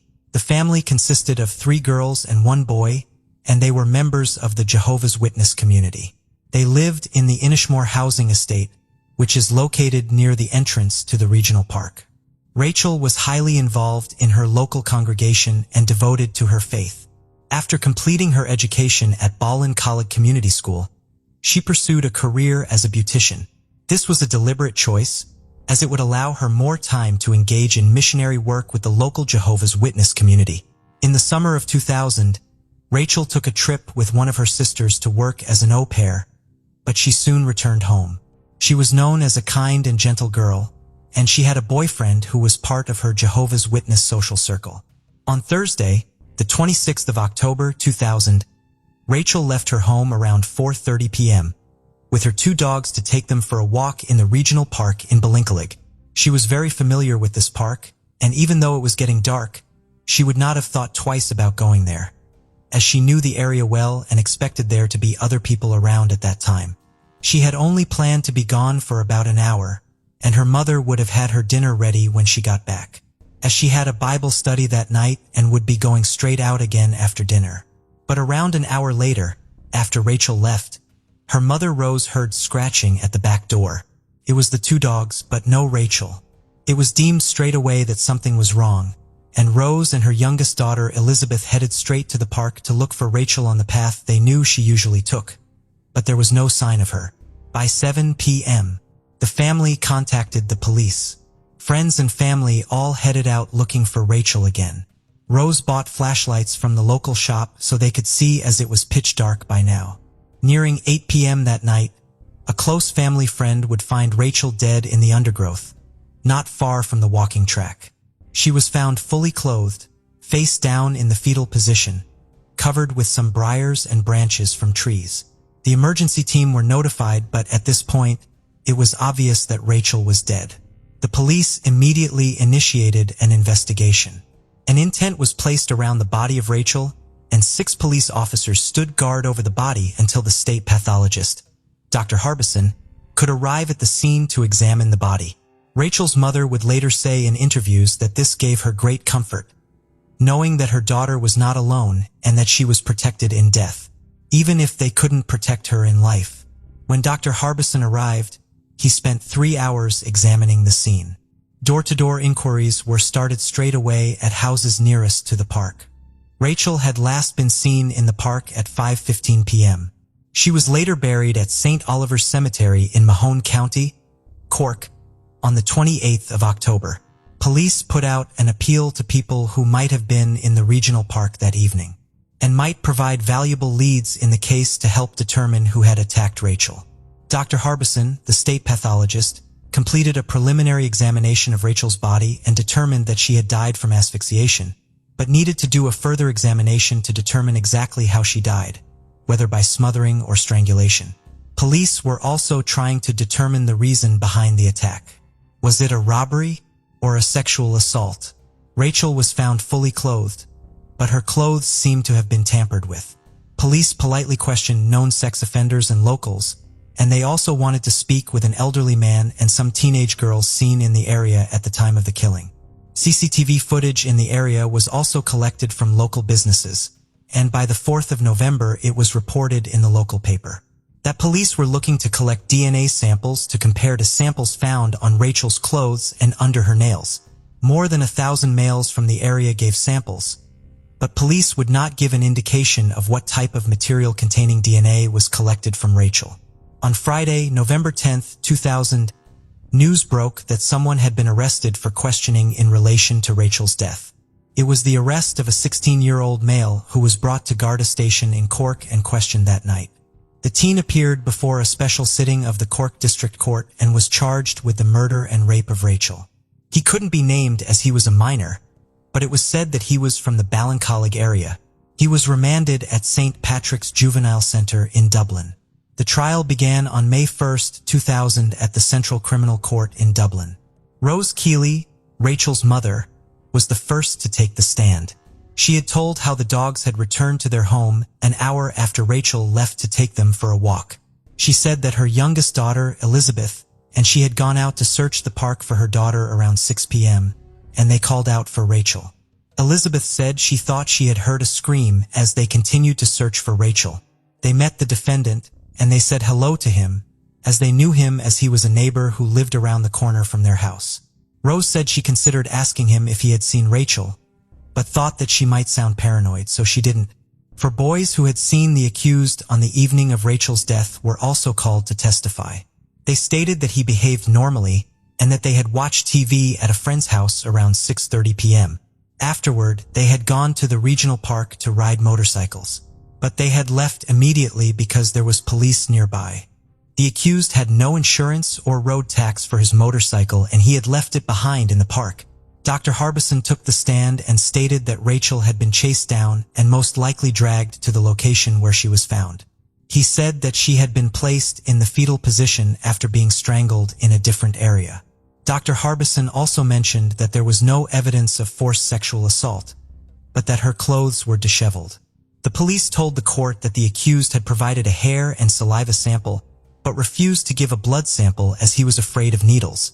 Dr. Maureen Smith told the court that the forensic evidence she collected included fibers taken from Rachel's fleece jacket that matched the fibers from a jumper taken from the accused bedroom on the day of his arrest, as well as fibers collected from Rachel's pants that matched the fibers of the jumper he was found with, along with semen recovered from Rachel's undergarments and outerwear that matched the DNA the accused had provided.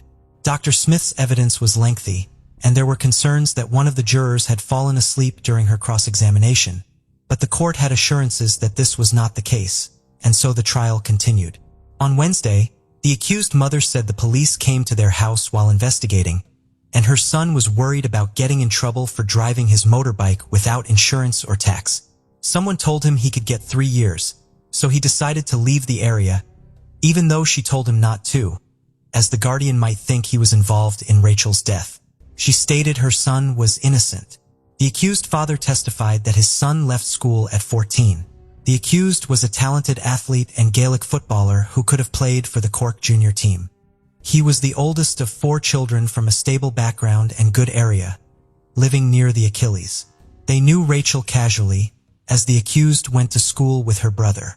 The accused also took to the stand and he told the courts that on the day of the killing, he had called to his girlfriend's workplace. They had been seeing each other for around 2 years. He stated police had called to him a week before Rachel was killed, giving him a green form which accused him of dangerous driving and driving without insurance and tax. It was a warning and not a summons, but he knew if he was caught again that night in the park, he'd get done for it. This is why he abandoned the bike and why he was going to run away. He said he had met his friends in the park at 5 p.m. after work and went to his friend's house 10 minutes later, but had to admit he went back to the park at 5:20 p.m. after a former babysitter gave evidence that she had seen him in the park at around 5:30 p.m. that day. He agreed with the evidence his friends gave about them leaving the park at 6:30 p.m. to go watch TV at a friend's house and returning to the park at 8 p.m. when he abandoned his bike. After seeing police, the accused also admitted that he packed his bags to leave after the police contacted him 2 days after Rachel's death. He also admitted providing false information on the questionnaire about his whereabouts. When he tried to leave, he could not get a train or bus because it was the Guinness Jazz Festival that week, making it nearly impossible to find any mode of transportation. The police soon apprehended him, and since he was a minor, he was returned home 2 days later. They called him and took a saliva sample as part of the ongoing investigation. In court, he also stated that he had not seen Rachel for at least a month, and he had no contact or close contact with her. The DNA evidence was challenged by the defense, and a second expert was called to provide testimony. The expert said the test tubes used to collect the samples were not sealed properly, and there was a theoretical possibility that the samples could have been contaminated. But she also stated that this was unlikely, unless it was done intentionally by an individual. Additionally, it was mentioned that all the samples collected were blood samples, except for the accused, who had provided a saliva sample. Closing arguments then began, and the defense stated that the prosecution was blinded by science, and the jury should remember what happened to the Birmingham Six. Anyone not familiar with this case should definitely look into it. And it was possible for forensic evidence and DNA to be incorrect and misleading. The prosecution said that the accused parents had lied in the witness box to protect their son and were helping him to leave the country to go stay with his uncle in the UK and not to visit a girl he knew in Kilkenny. The uncle had moved from Ireland 2 years earlier after being convicted of a serious crime, and served a prison sentence for it. On Tuesday, the 18th of June, the jury returned after 4.5 hours of deliberation, and after being sequestered in a local hotel overnight.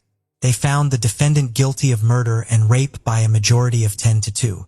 He was sentenced to life for her murder, and the sentence for rape will be determined at a later date in the year. An application for an appeal was denied. The trial lasted 26 days over a period of 7 weeks.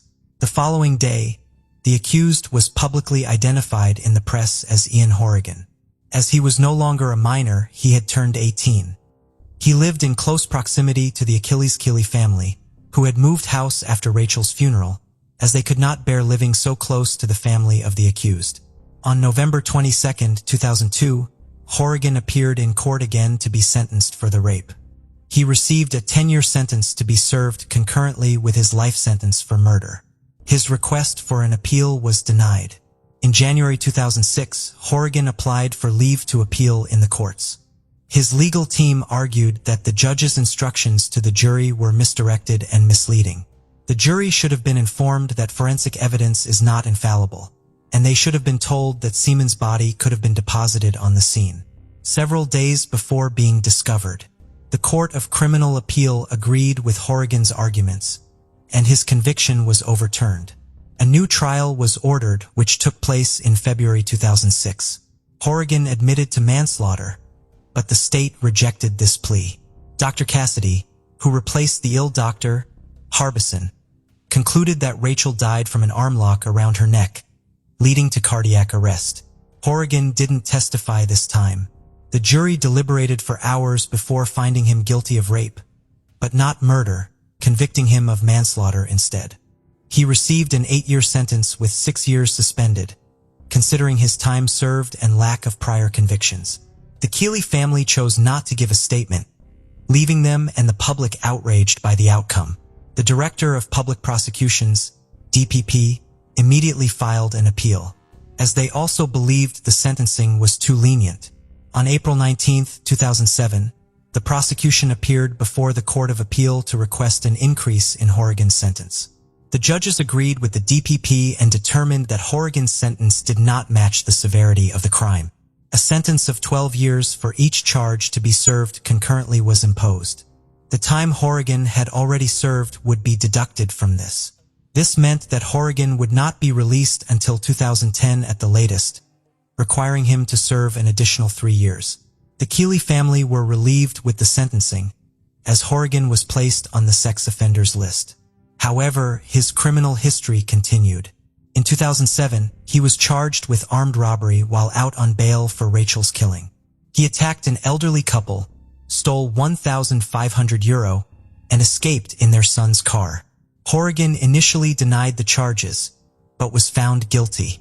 However, his conviction was overturned due to issues with the search warrant, leading to a retrial where he pleaded guilty to robbery and theft, receiving a 4-year sentence.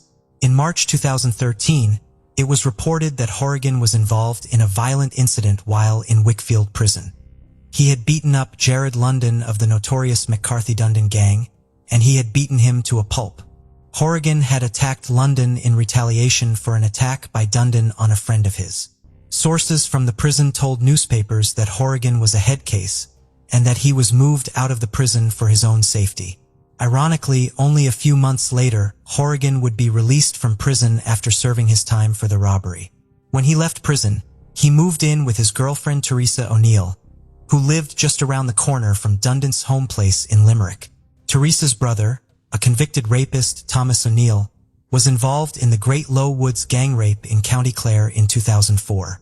At the time, Thomas O'Neill was also the boyfriend of Dundon's ex-girlfriend. From here on in, there is a lot of overlapping with dates and convictions, but I think I've got it right. So bear with me. On the 13th of September 2013, Horrigan was arrested again, this time in relation to a shooting in Limerick. A man stood outside his home the evening before and had been shot, suffering a number of pellet wounds to his chest from a shotgun. A trial took place in January 2015, and Horrigan completed not guilty to the possession of a shotgun with the intent to endanger. He was found not guilty. However, in November 2013, he robbed a shop in Limerick. He had entered the shop, and the man behind the counter tackled Horrigan. But he got away, leaving the scarf he was wearing behind. Of course, when police got the scarf forensically tested, it led back to Horrigan. He was found guilty in 2015 and sentenced to 5 years in prison, with 1 year suspended. By 2016, it was expected that Horrigan would be released once more from prison. His girlfriend posted on Facebook that he would be home for Christmas. But by March 2017, his home in Metcroom in Limerick was raided by police, and €3,000 worth of heroin was discovered. 6 months later, a shop in Mallow, County Cork, was robbed at knife point, with nearly €1,400 taken. Within 4 weeks of that robbery, the media reported that Horrigan had gone on the run. He fled to the UK, and police launched a manhunt because he was on the sex offenders list. He was in breach of his conditions, and police had to know where he lived at all times. In June of 2018, Horrigan appeared in court again and admitted to the drugs found in his home. He was sentenced to 2 years and 6 months, with the 6 months suspended. In December 2018, he was in the courts in relation to the off-license robbery, and again he pleaded guilty. He received a 6-year sentence, with 2 of those suspended. He was due for release in 2022. On the 26th of March 2022, Horrigan attacked a woman in her 60s and a man in his 20s with a hammer, leaving the man in critical condition. He was charged with 4 offenses against the state and remanded in prison. He appeared in court in December 2022 and is set to face trial again, but no date has been set. In September 2022, Horrigan was in court again for breaching conditions put on him as a sex offender. He did not notify the guardian again of a change of address, and he joined Tinder. He was sentenced to 12 months in prison. Rachel's parents have stated that they don't care how long Horrigan spends in prison, as it won't bring back their Rachel. This was not aimed towards Horrigan's other victims, but Horrigan himself. If the justice system didn't always work within these outdated laws, and if the judges had power of discretion, a lot of people would be saved from criminals like this. Horrigan is only 38 years old, and has a long life ahead to cause mayhem in this country. Where will it end, and how many more victims will there be? Brianna Wells was born March 25, 1997, and adopted by Dave and Rochelle at the age of 7. After her parents later divorced, Brianna mostly lived with her father and attended Marcos Denisa High School in Tempe, Arizona, where she ran track. She was also a member of the Tempe Monthly Meeting, which is a Quaker community fellowship. She enjoyed hanging out at local parks, but mostly the Kiwanis Park. She really loved animals, especially horses and her dogs, and dreamed of becoming a canine police officer. She even volunteered at an animal shelter and helped feed the homeless. She was described as very funny and sweet with a warm heart. However, she was also described as having violent outbursts towards her parents. At 9:30 a.m. on December 29, 2014, the 17-year-old's body was discovered by someone taking out their trash in an alley near Mobile Lane in 18th Place in South Phoenix. Police say Brianna had been beaten and shot multiple times, and they believe her body was dumped in the crime-ridden neighborhood. Her father said Brianna was home the night before when he went to bed. Although Brianna did have a troubled childhood and had run away many times, she always returned. According to an online post by her father, she had been at Willow Springs Mental Health Facility in Reno, Nevada, because she wasn't stable enough at home. She had been in and out of several institutional settings due to her suicidal ideations. She was also refusing to take her meds or go to therapy. He said that on December 26th, she left home and did not return for 2 whole days. When she did return, she described being at a place possibly South Phoenix where there had been gunfire. He said when he woke the next morning, he learned that she had left again in the middle of the night and left him a note. He said the contents of the note were pleasant in some ways, but very disturbing in others. He became concerned, but she did not have a working cell phone, and so he had no way to reach her. Soon after, he found out the horrible news. Police interviewed neighbors, searched for clues, and followed up on countless leads, but the killer has never been found. As of today, Brianna's murder still remains a mystery, and this case remains unsolved. Harucha Miyagi was born June 13, 1981, was Japanese descent and went by the name Chika and Haru. He graduated from Lehigh High School in Utah and then from Utah Valley University.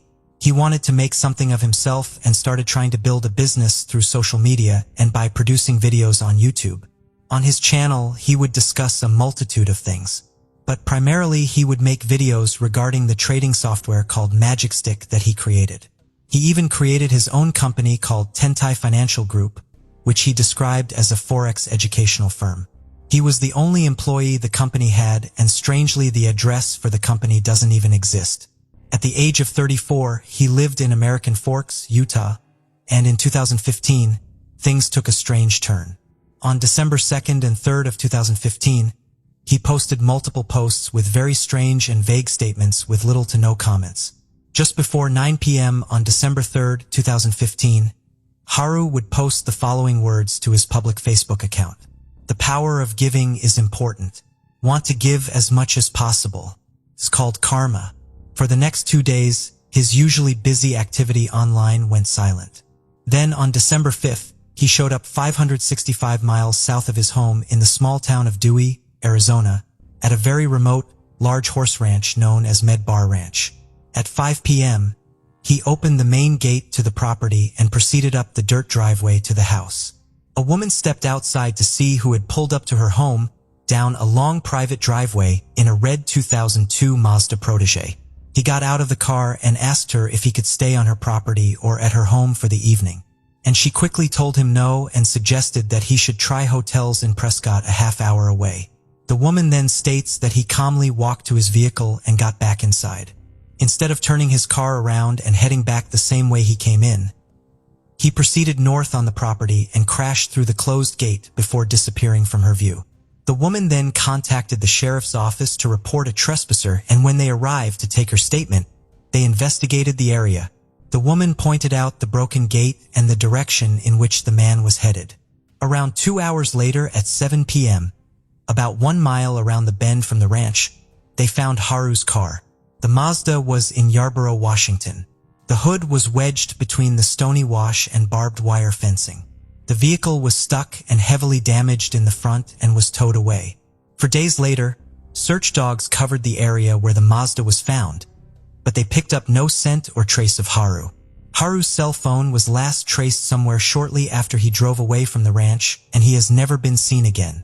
There are 2 different routes he could have taken to reach the area in which he was last seen. Each route involves navigating winding dirt roads and making a series of turns that one would consider unlikely without a final destination in mind. Why Haru was in Arizona on this day is unknown. He hadn't shared any plans to travel and had no known ties to anyone in any part of Arizona. What led him down the series of dirt roads he would travel that day in the area in which he was last seen is a complete mystery. His Twitter is full of tweets urging people to call him to learn how they can trade with the pros using his Forex magic stick. His LinkedIn shows no experience at all, but 14 years as a CEO global Forex trader. His family reported him missing when he didn't show up for work. And as of today, this case remains unsolved. Case of the Hawks couple. Thomas and Jackie Hawks set out on a journey that would lead them straight into the grasp of tragedy. Unaware, they made the decision to sell their prized possession, their luxurious yacht, which would plunge them into a dark abyss. Imagine the sun glistening on the calm waters, a final voyage on their treasured vessel, and a potential buyer about to finalize the deal. As the sails billowed in the wind and the waves murmured their secrets, the Hawks ventured into the unknown, oblivious that this very journey would become their eternal shroud. Thomas Hawks and his brother Jim Hawks grew up on a farm in the heart of California.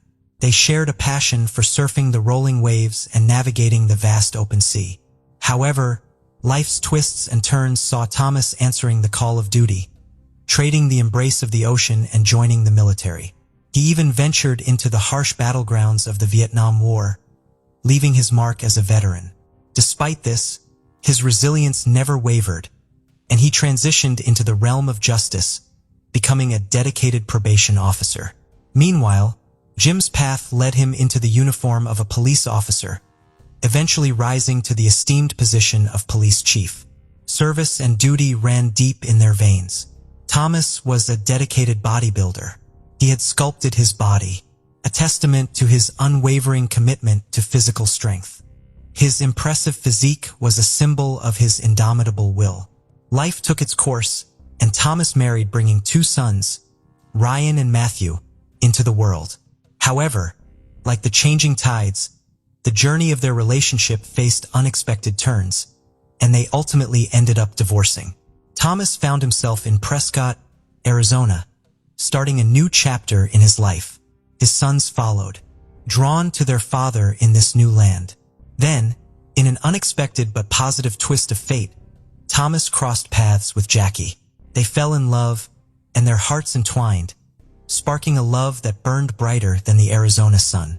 However, Jackie carried scars not of the heart, but of life's cruelty, as a past accident had left her unable to bear children of her own. Yet, her love knew no bounds, as she embraced Thomas's sons as her own flesh and blood. This couple had always faced life's demands with unwavering determination. They toiled ceaselessly, their dreams woven into their hearts. Their aspiration to own a vessel, a testament to their hard-earned rewards, became a reality as they bought themselves a 55-foot yacht. They named it Well-Deserved and named their loved ones deemed as a fitting and well-deserved reward for their unyielding work ethic. They took the vessel to the next level by equipping it with the most advanced technology. With retirement's golden years ahead, Thomas and Jackie set sail along the picturesque West Coast. Mexico's exotic shores, California's rugged coastline, and Catalina Island's enchanting beauty became their playground for the following 2 years. They were without a doubt living the dream they had so ardently envisioned. Life being an ever-evolving story, new chapters beckoned. One of Thomas's sons began a family of his own with the promise of a grandchild on the horizon. Anticipation filled their hearts, the prospect of becoming grandparents, a beacon of joy. Thomas and Jackie then considered the idea of returning to Arizona to be close to their expanding family. And so they made the difficult decision to part with their beloved boat. They decided to sell it in Newport Beach, California, little knowing that this decision would thrust them into the maze of leading to a tragedy they could never have anticipated. The dreams they had so faithfully pursued would take an unexpected and heart-rending turn. In November 2004, they listed their well-deserved yacht for sale at $435,000 through an advertisement in a magazine, choosing to bypass the conventional broker route to save on hefty commissions. With the high price tag for their beloved yacht, which was valued near $500,000, they were confident that the vessel's well-maintained condition would attract eager buyers. But fate had other plans. The first person who responded to their advertisement was not who they had expected. The mysterious individual who reached out was named Skylar Dillion, and what happened next exceeded their expectations. Initially, they were doubtful when they met Dillion. Thomas, a former probation officer, couldn't help but wonder how someone so young had acquired so much wealth. Skylar's explanation, which included a previous career as a child actor, being part of the Mighty Morphin Power Rangers cast, and appearing in commercials, had made him rich. Skylar Dillion made a great offer, a full cash offer, sweetened with an additional $15,000 for some personal items he wants to keep on the boat. To further reduce the Hawks' hesitation, he arrived at the meeting with his pregnant wife Jennifer Henderson and their young child. Their seemingly happy family had an effect, slowly melting away the Hawks' worries as trust gradually grew. However, under their friendly exterior, Skylar and Jennifer were hiding a treacherous deceit that would lead to serious consequences. The Hawks were unaware of this as they had developed a strong trust in Dillion. The sea trial, a normal part of boat sales, was set for November 15, 2004 and turned out to be a significant day. Shortly before the trial, on November 12, 2004, the Hawks went on a meaningful trip to Santa Catalina Island near the Los Angeles coast. It was a bittersweet occasion celebrating the upcoming sale of their beloved boat and one final sale on it. Friends and family were told that a buyer had been found, and the sale was close. On November 15th, as the morning sun illuminated the scene, Skylar and his wife arrived with two men, one slender and the other muscular. The Hawks were surprised by the presence of these two individuals, sparking suspicions. However, Dillion quickly eased their concerns by stating that they were merely acquaintances.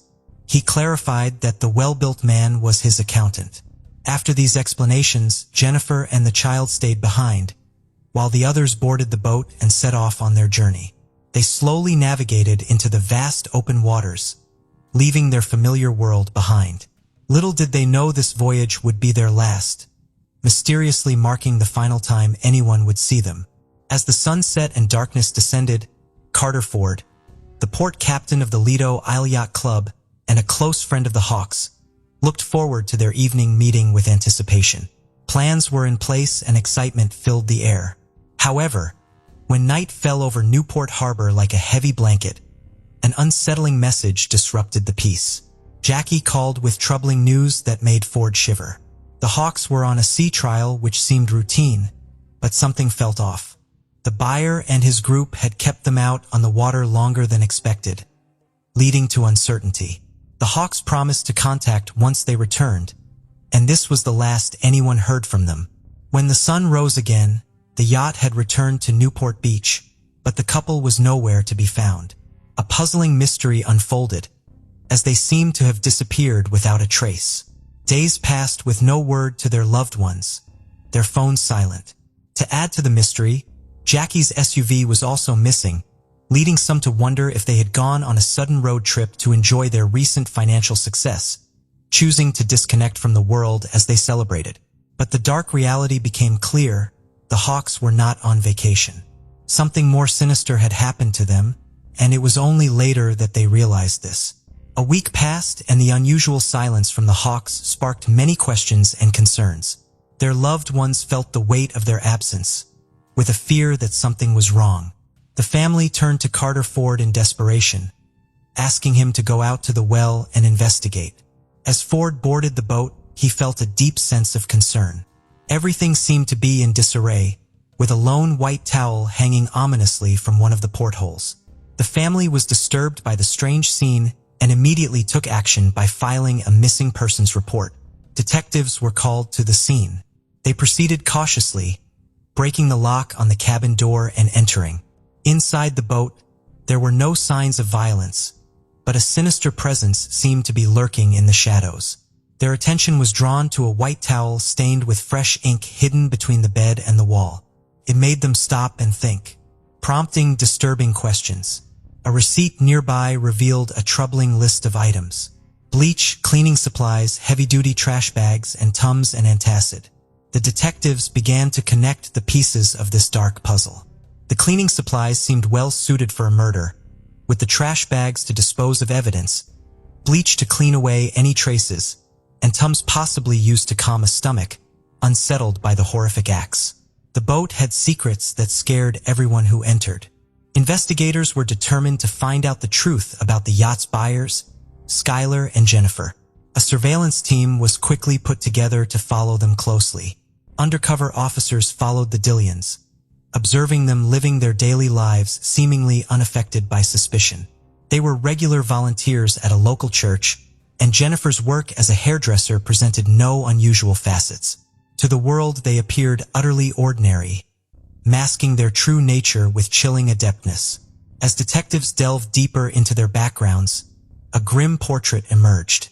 Skylar Dillian's history bore the stain of a prior conviction for burglary, landing him on probation.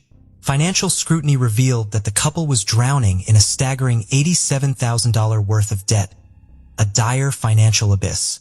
The investigators were puzzled by a question. How did the couple manage to buy a yacht when they were struggling financially? After looking into Skylar's claims of fame on Mighty Morphin Power Rangers, they found out he was just an uncredited extra in a few episodes. To add to the mystery, the couple was living in Jennifer's parents' garage. Their desire to own a yacht didn't match their financial situation, leaving the detectives confused. The more they investigated, the more confusing the situation became. Castellian was being questioned intensely, but he stuck to his story that he had bought the yacht legally. Surprisingly, he admitted that the money came from selling drugs. Things got even more intense when he revealed that he had handed over a briefcase full of cleaned money from Mexico, mostly in $100 bills, to Tom. Interestingly, Skylar said that the Hawks had asked him to help with setting up a bank account in Mexico, so they could start a new life there. He also mentioned that Tom and Jackie had given him power of attorney, allowing him to control their money and transfer it to Mexico. To strengthen his story, Skylar showed what seemed to be a real power of attorney document with signatures that looked real. Despite denying any role in their disappearance and suggesting the couple may have gone to Mexico, doubts remained. Cell phone records showed the Hawks' phones were near the Mexican border the day after the sea trial with Skylar. Frustrated detectives went back to square one and refocused on the Hawks family, prioritizing the safety of the couple above all else. They sought answers by going to the national news, where a family member appeared on camera asking for help in finding the missing couple and their car. The mystery only grew deeper, capturing the world's attention with its twists and turns. An American citizen in Mexico called in, sparking action in the investigation. He had seen the car they were looking for on the news, and it was right in front of him. Authorities went to a house near Ensenada in Mexico and found the Hawks' car. Despite the Hawks being missing for over a month, and the fear of something bad happening, there was hope that this could be them. There was a glimmer of optimism. Maybe this was the breakthrough they needed. A Mexican federal agent knocked on the door, leading the way. The names Skylar Dillian and Jennifer came up in the Spanish conversation. The man at the door had a chilling connection. He was an old surfing buddy of Skylar. He casually mentioned that Skylar had given him the car, and then Jennifer, his pregnant wife, had driven him back to the U.S. The detectives quickly collected samples from inside the car and found Skylar's DNA on a heater knob, a signal and struggling to solve the mystery. Armed with the unsettling revelation, the investigators received a tip that Skylar was going to flee. He had asked his probation officer for permission to leave the country, which helped the quick-thinking detectives quickly catch him for money laundering, the crime he had confessed to earlier. Investigators arrived at the garage apartment where Jennifer's parents resided and found a collection of personal items belonging to Tom and Jackie, such as their camera and driver's licenses. Upon inspecting Jackie's driver's license photo, They were surprised to see a striking resemblance to the notary's description, raising further suspicions about her involvement and the legitimacy of her actions. The investigation took a darker turn, shedding light on the unsettling idea but more people may be involved in this mysterious disappearance than previously thought. As the lies began to unravel, it exposed an intricate web of mysteries and secrets waiting to be revealed. In the garage, investigators found a business card belonging to an LAPD detective who worked with Interpol. They contacted the Interpol agent to discuss their investigation into Skylar's possible involvement in the Hawks' disappearance. The Interpol agent then shared that he had encountered Skylar a year earlier during a murder investigation in Mexico involving an American citizen. This connection raised the possibility that Skylar might have been involved in both cases. The main challenge was to find evidence. Detectives found something strange on the yacht. In photos, it had 2 anchors, but in reality, only one. Their suspicions grew as they realized the discrepancy. A chilling theory started to form. Detectives linked anchor absence on yacht to couple's disappearance due to Skylar's ruse concealing sinister plot to steal prized possession. Needed undeniable proof. The net was tightening. Jennifer's actions revealed her involvement in the plot. Her effort to drain Hawks's account was evidence of her awareness of the situation despite not being on the boat. But at a crucial moment, detectives identified a name in the power of attorney papers, a name that would shift the course in solving this puzzling case. The name belonged to a man who had witnessed the significant transaction, a man named Alonso. Alonso, who was only 19 at the time, resided with his parents and worked as a prison guard.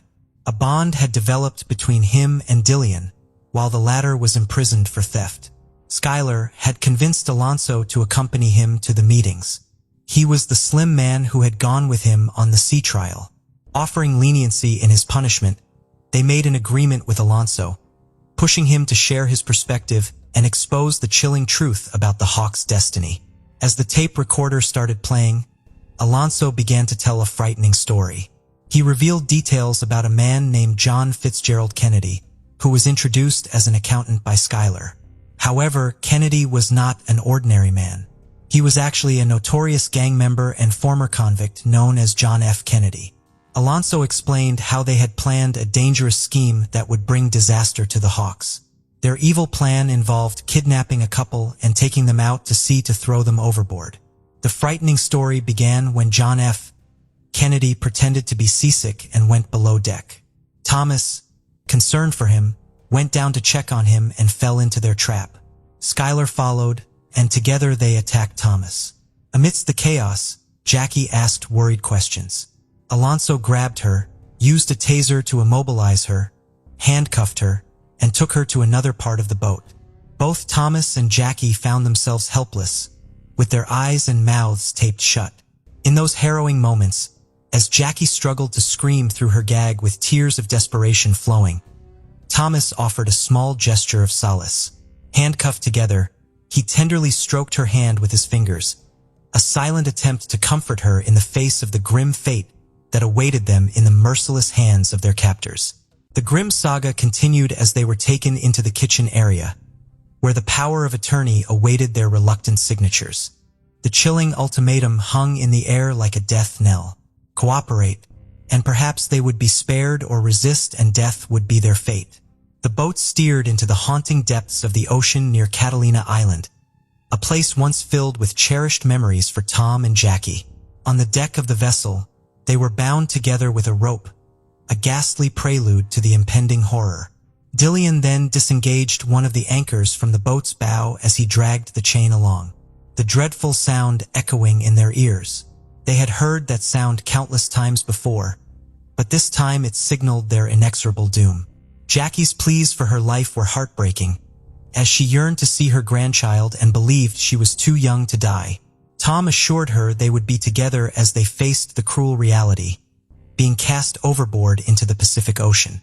They were pushed from their vessel, dragged down by the anchor, disappearing into the depths.